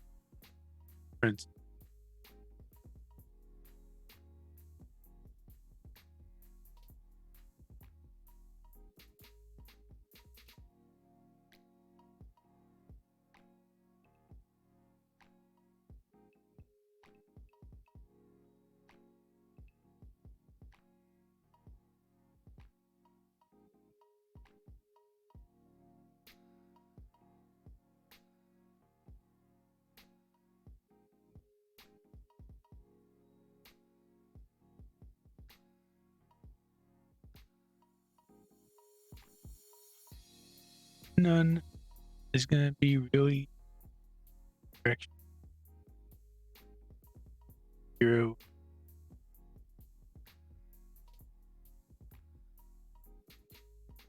No change, right?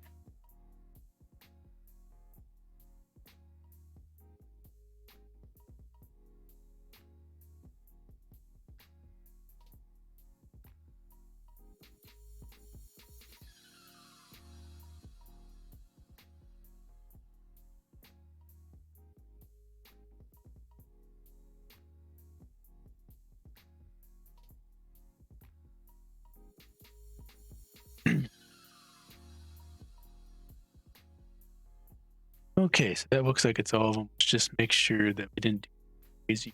So up, X, Y, up left, up right, down, down left, down right, left, done, right. So this all looks pretty good. And we've already got it set up here. Now we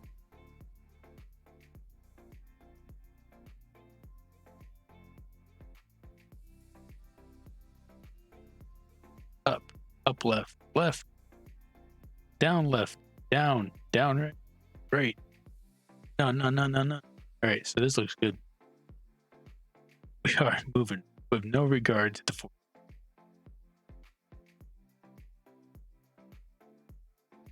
And it looks pretty neat. I mean, we're not gonna. We might have like we might have some more methods in this direction class down the road. In fact, there's probably one I can think of that we're. But for the most part, like this spot, I don't think we need to worry about this ever again. It's already set up.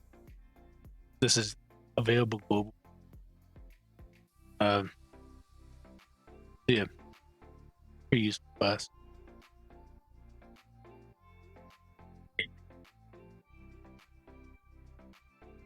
I guess the next thing we need to do is, right now the player technically doesn't exist, except you're on a screen, but not being represented in the app itself. That's why we're not interacting with trees or anything like that. So, world make entity.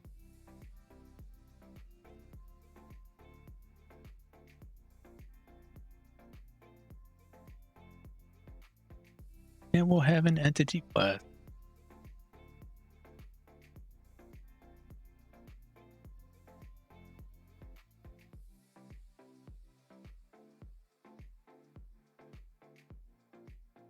I think we're going to do type object with 2.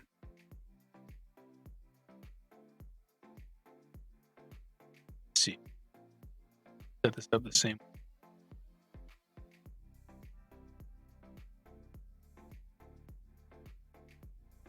I'm a little bit to do type object store.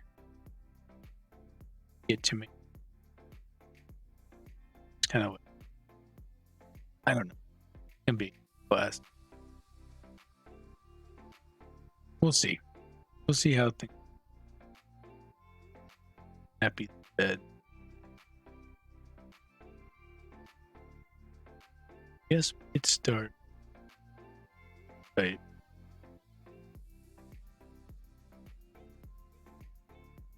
Career direction.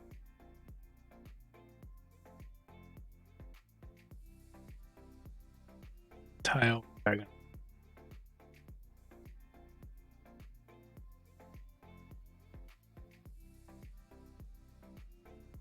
Really?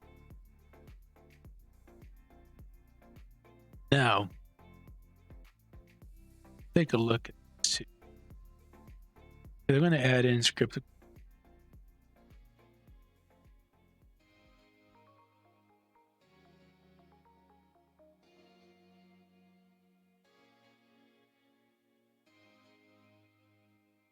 This space. I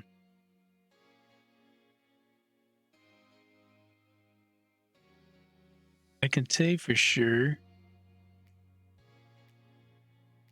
we're going to have text in here, right? They're both going to be scriptable objects.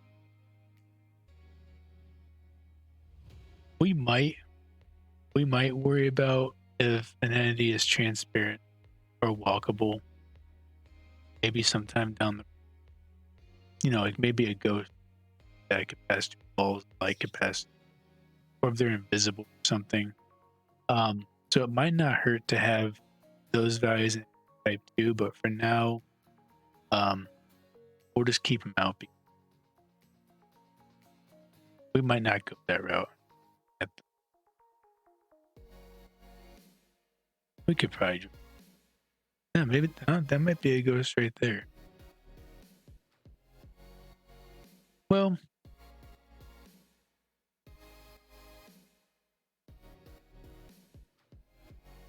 yeah, you know what? Let's put in. So the only thing that's kind of screwy about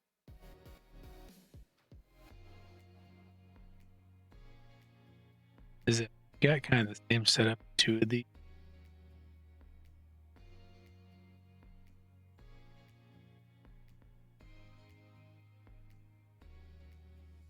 you want to make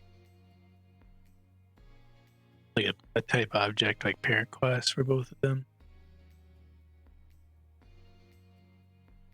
But I'm going to use the same pattern for items too.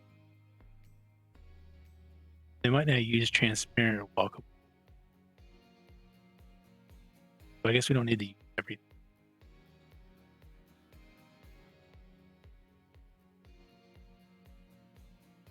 Caramel. Could go, you know, a type object.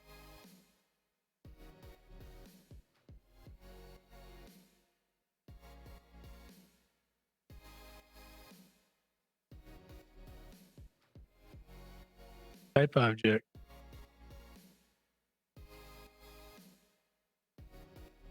Object.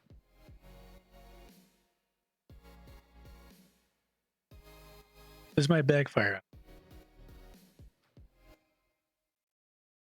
Let's just see.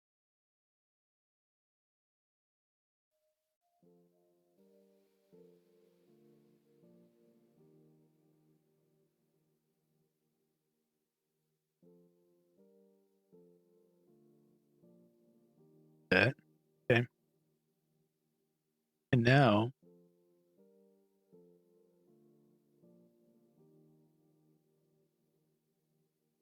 inherit from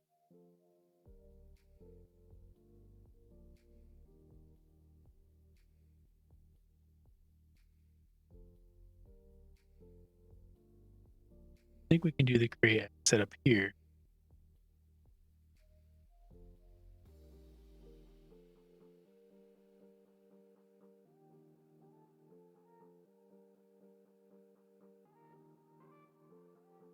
Type.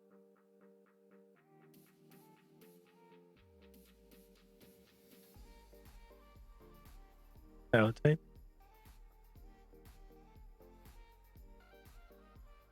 Gonna be a type object. Now our tile class, our tile type class is literally just constructor for tile. And any type would be the same for our constructor. Get the. Let's see if this will make it.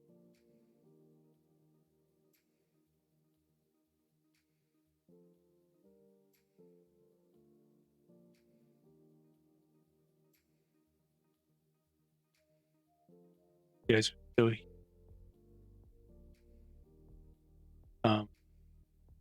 but I think it worked exactly the same. So let's go any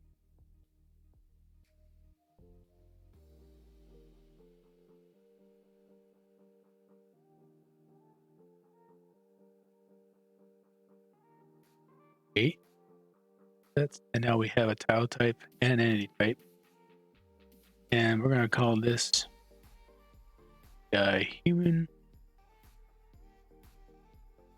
Oh, okay.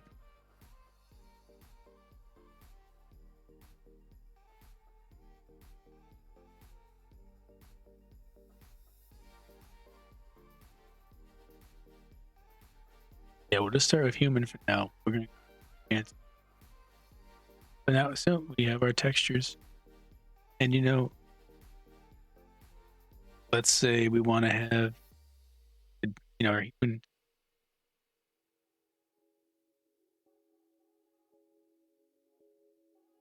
Every time.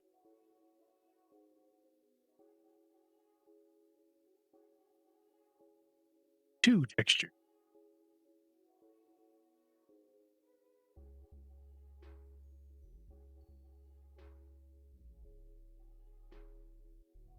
could say no. Walkable. I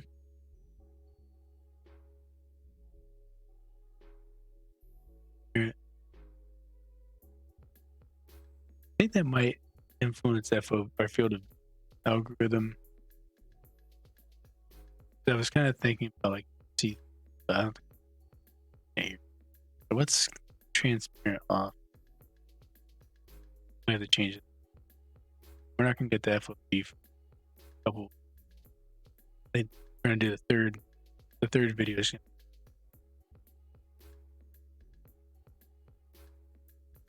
All right, we've got that. We need an entity store.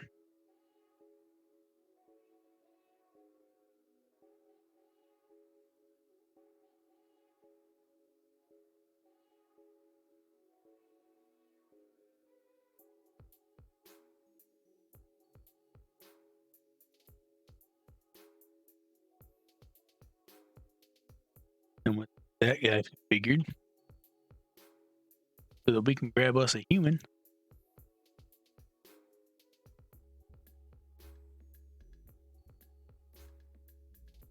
And how do we do our terrains? Of course, I closed it up. We're gonna do it the same. I'm gonna say entity type.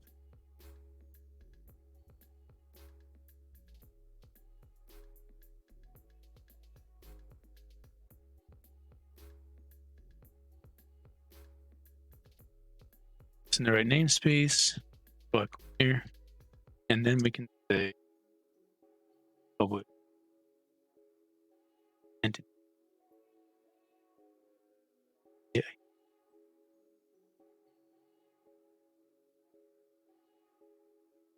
Last but not least, start defining here.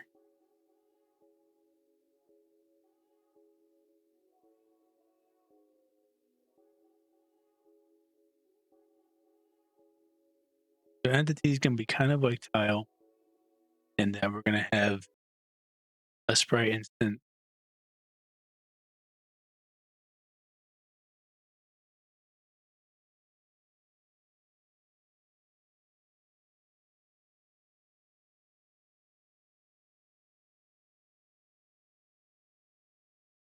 Texture for the instant,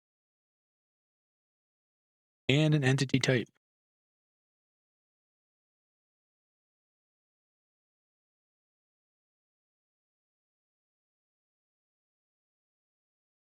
Also going to store the map that stupid. I just remembered.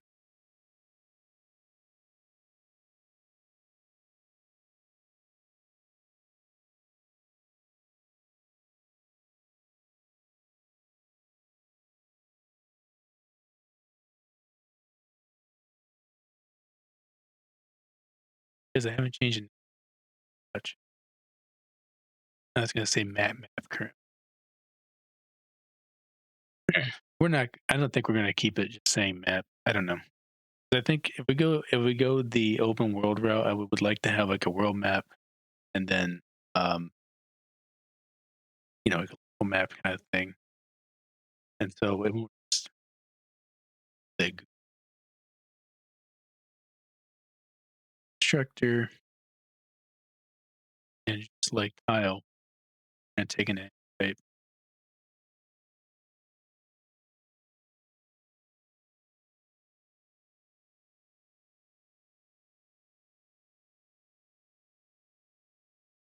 Texture.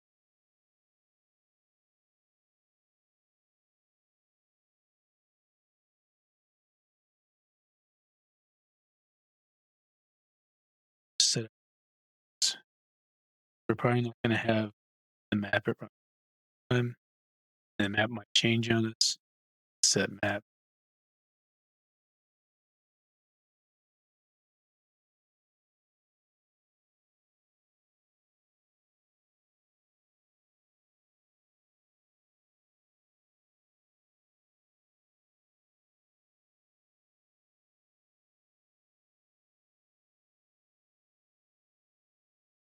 Oh,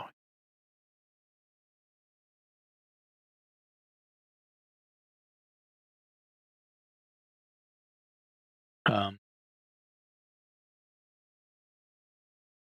the Sprite.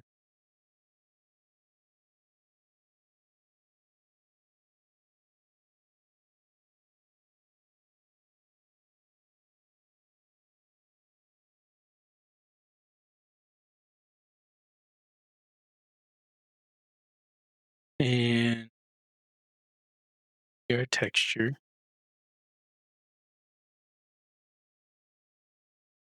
Get me a texture.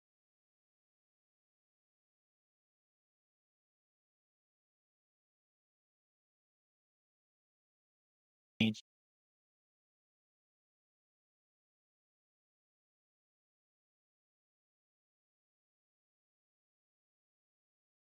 to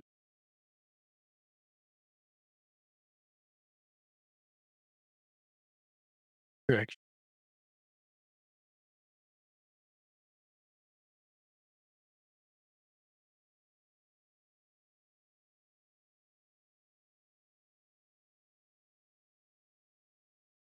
All right. So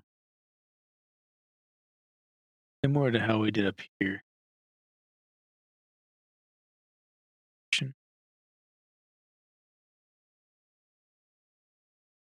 Have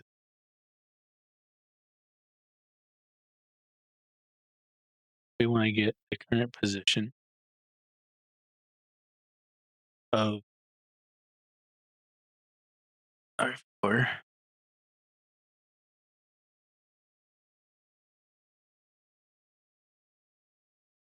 So we could store his position and think that down the.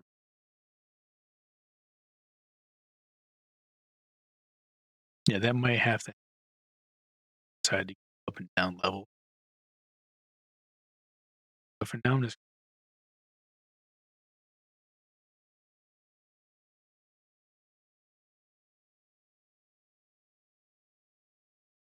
and we want to look at where we're headed before there. So our target coordinate position plus redirection headed. Want to check first we want tile. So target tile equal current map tile target. Now we have this tile. We want to check if this target tile.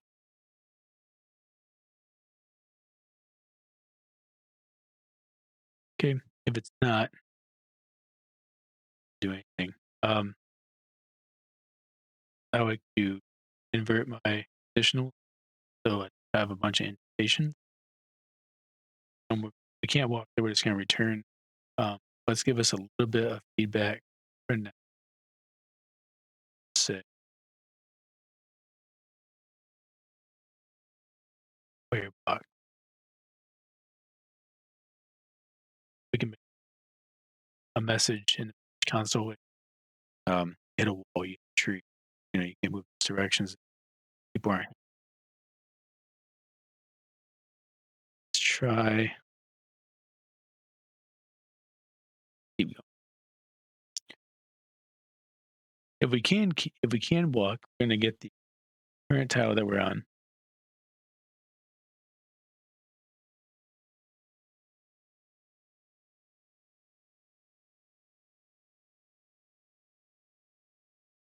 That together. Okay, so something we haven't done yet is actually store Dandy on the map. Um,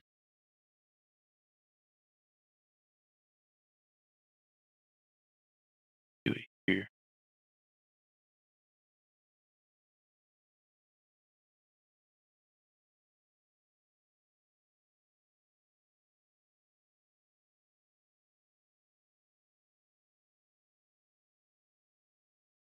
Yeah.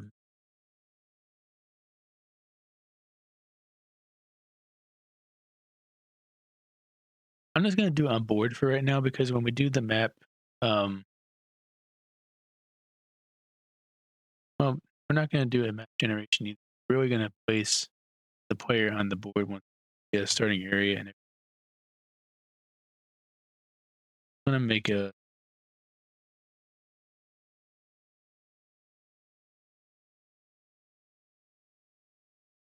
map.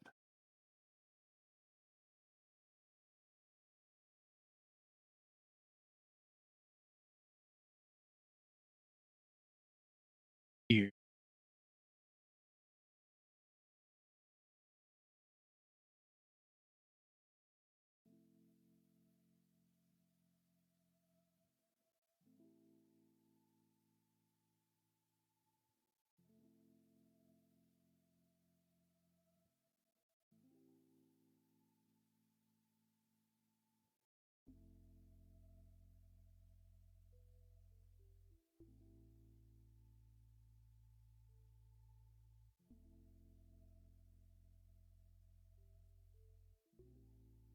We wanted to find a start.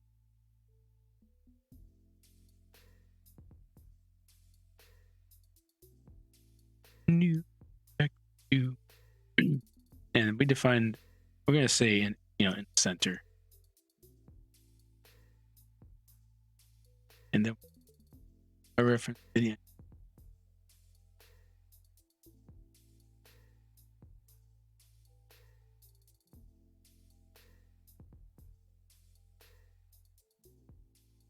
player.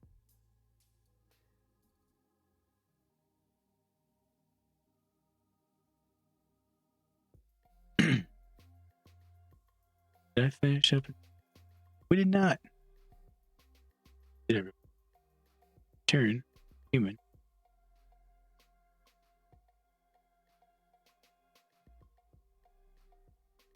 Yep, I just kept on going down and forgot to come back up. So here we are. All right, so now we can say puppy.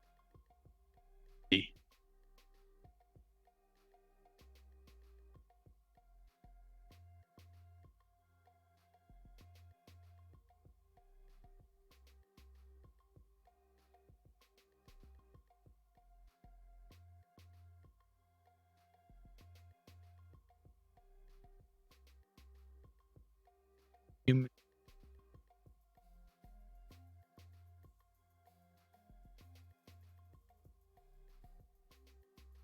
And then forward.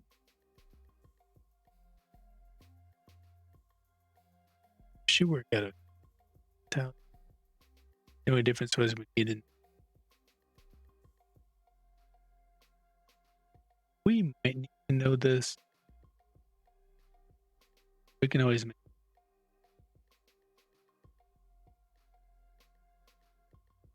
because you could argue that starting point.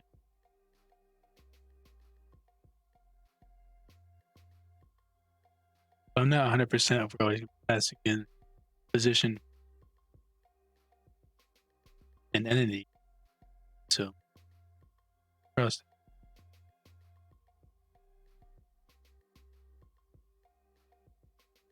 Mustache is going on my nose.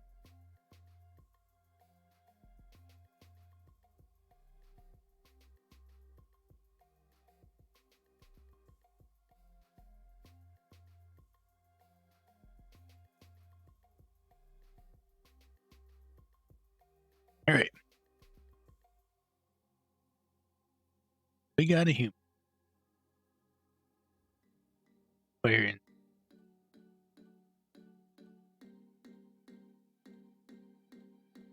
And for that, we're going to very bad, but we got so bad.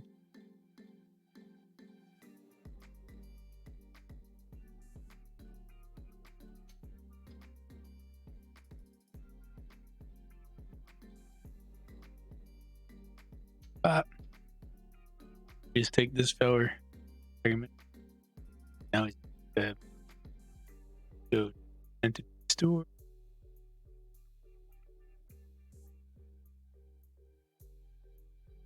And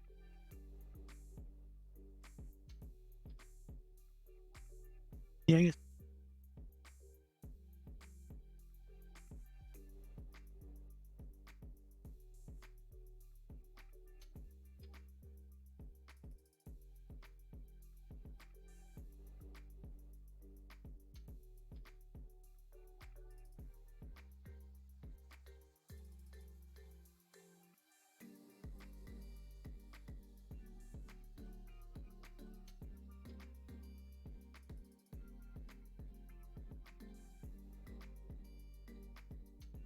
I've been tempted to start doing prefix.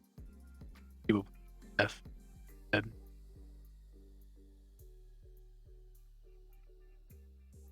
But getting made fun of by JavaScript developers that I have.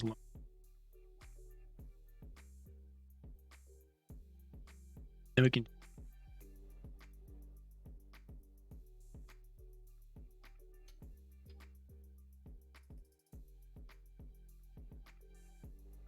turn back in here. Entity store. Up in our player, we get our entity type. Human. Save. Very close.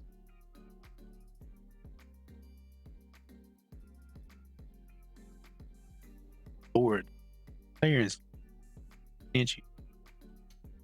Are player tab. Starting.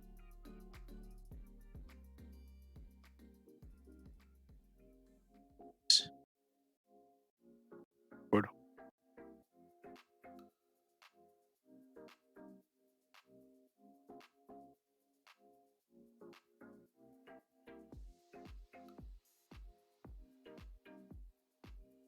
And we make sure texture is trying to get a Sprite render. Sprite equal player texture. The reference to Sprite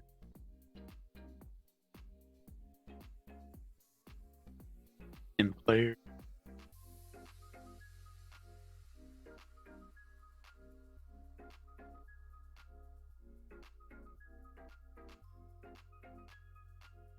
Use player. Around the player.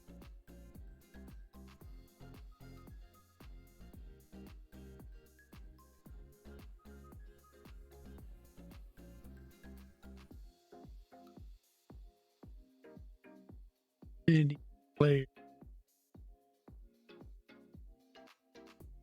Player. Now in our move function, player dot move direct way.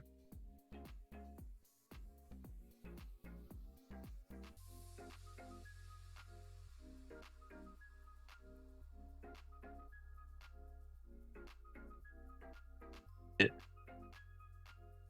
is player script.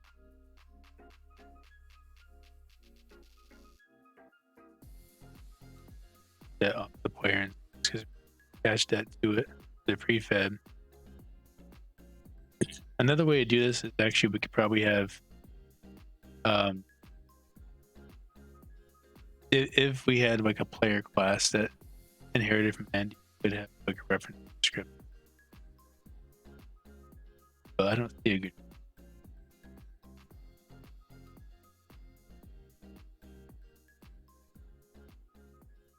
player.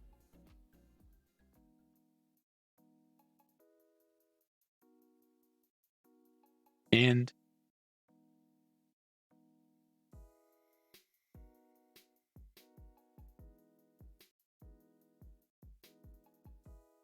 yep, it's a lot of fun spawning.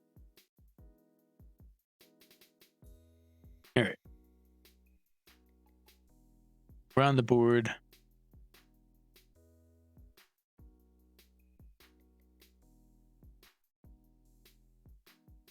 Map.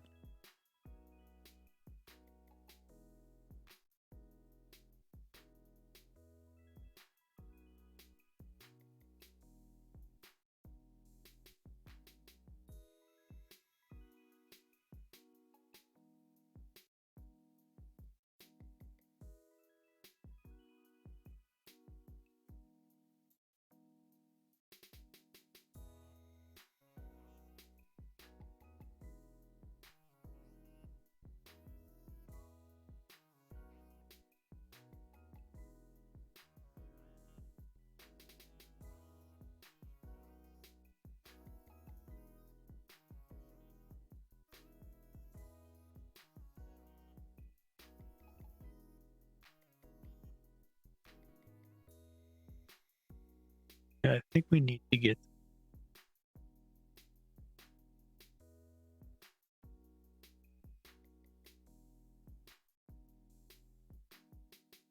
starting tile.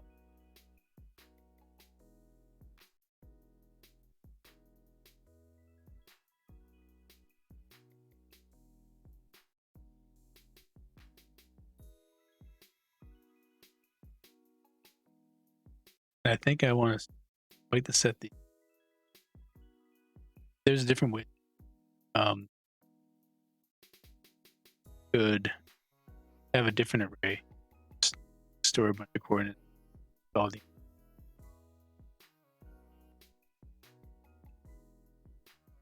We might go that route. I don't.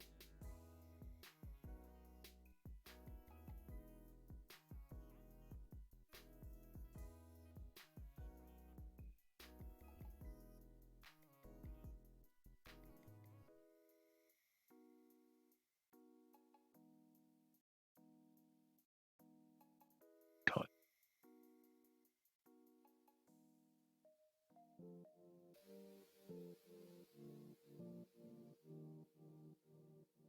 Entity.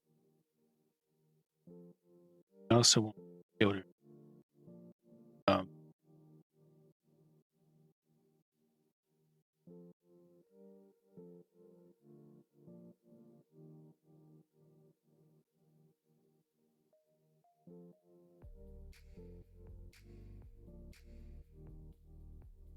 oh, we might want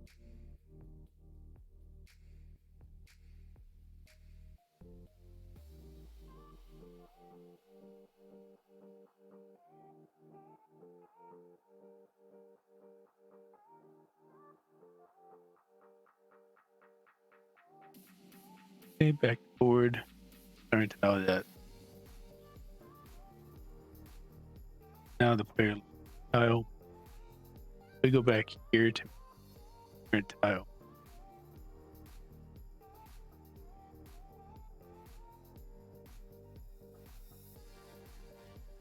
Now we can say away from our target tile.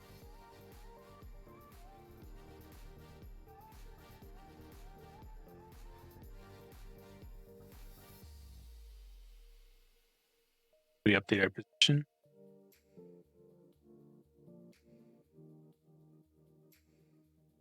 And we update the sprite.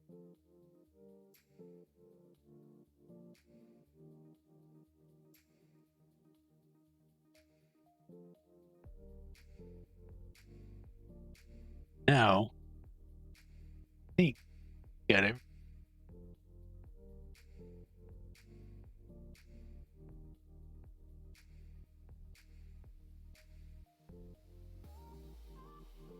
Let's find no errors. That's great.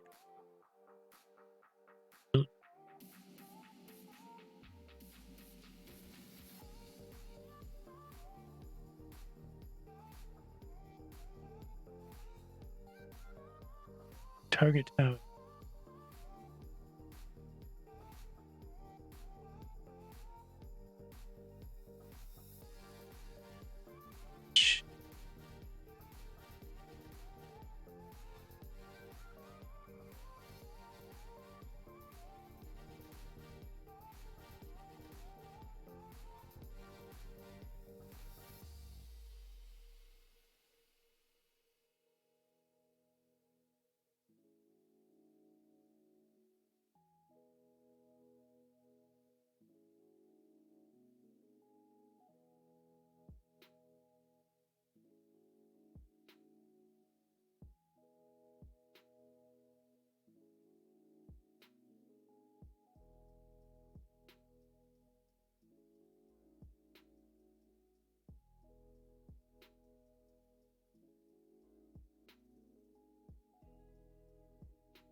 recording.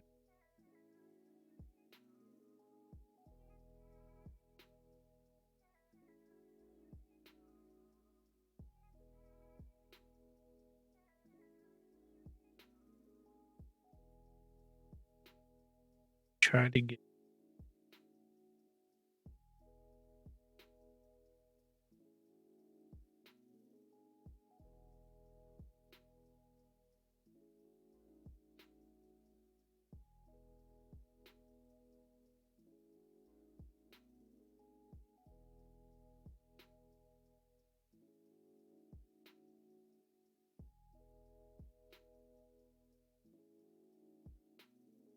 Because I was smart, never said it.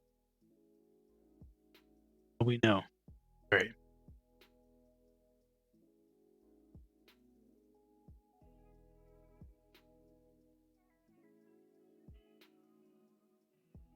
All right. Now,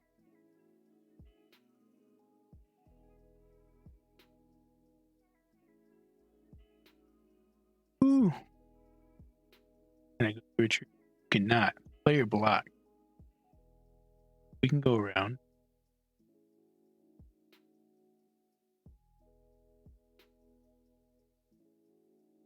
We didn't have to do anything with colliders, you know, no physics, nothing.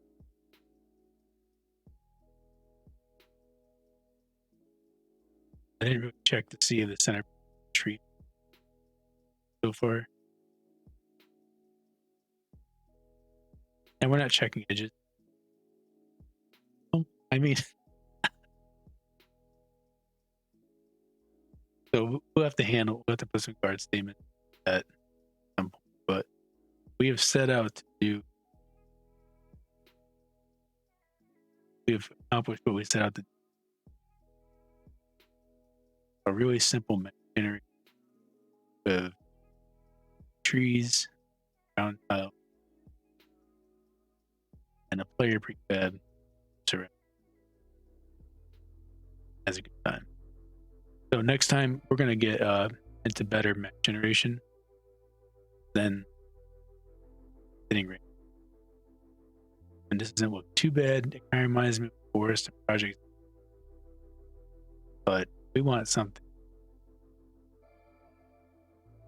Well, procedural generation of handcrafted chunks. Think about that. But that's it for this. As part of the tutorial, I will do a little bit of editing. It's on YouTube. You can follow better.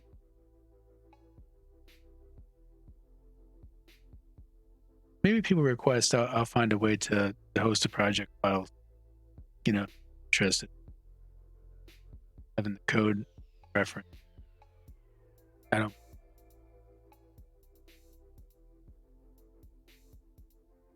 But not too bad. Almost 3 hours.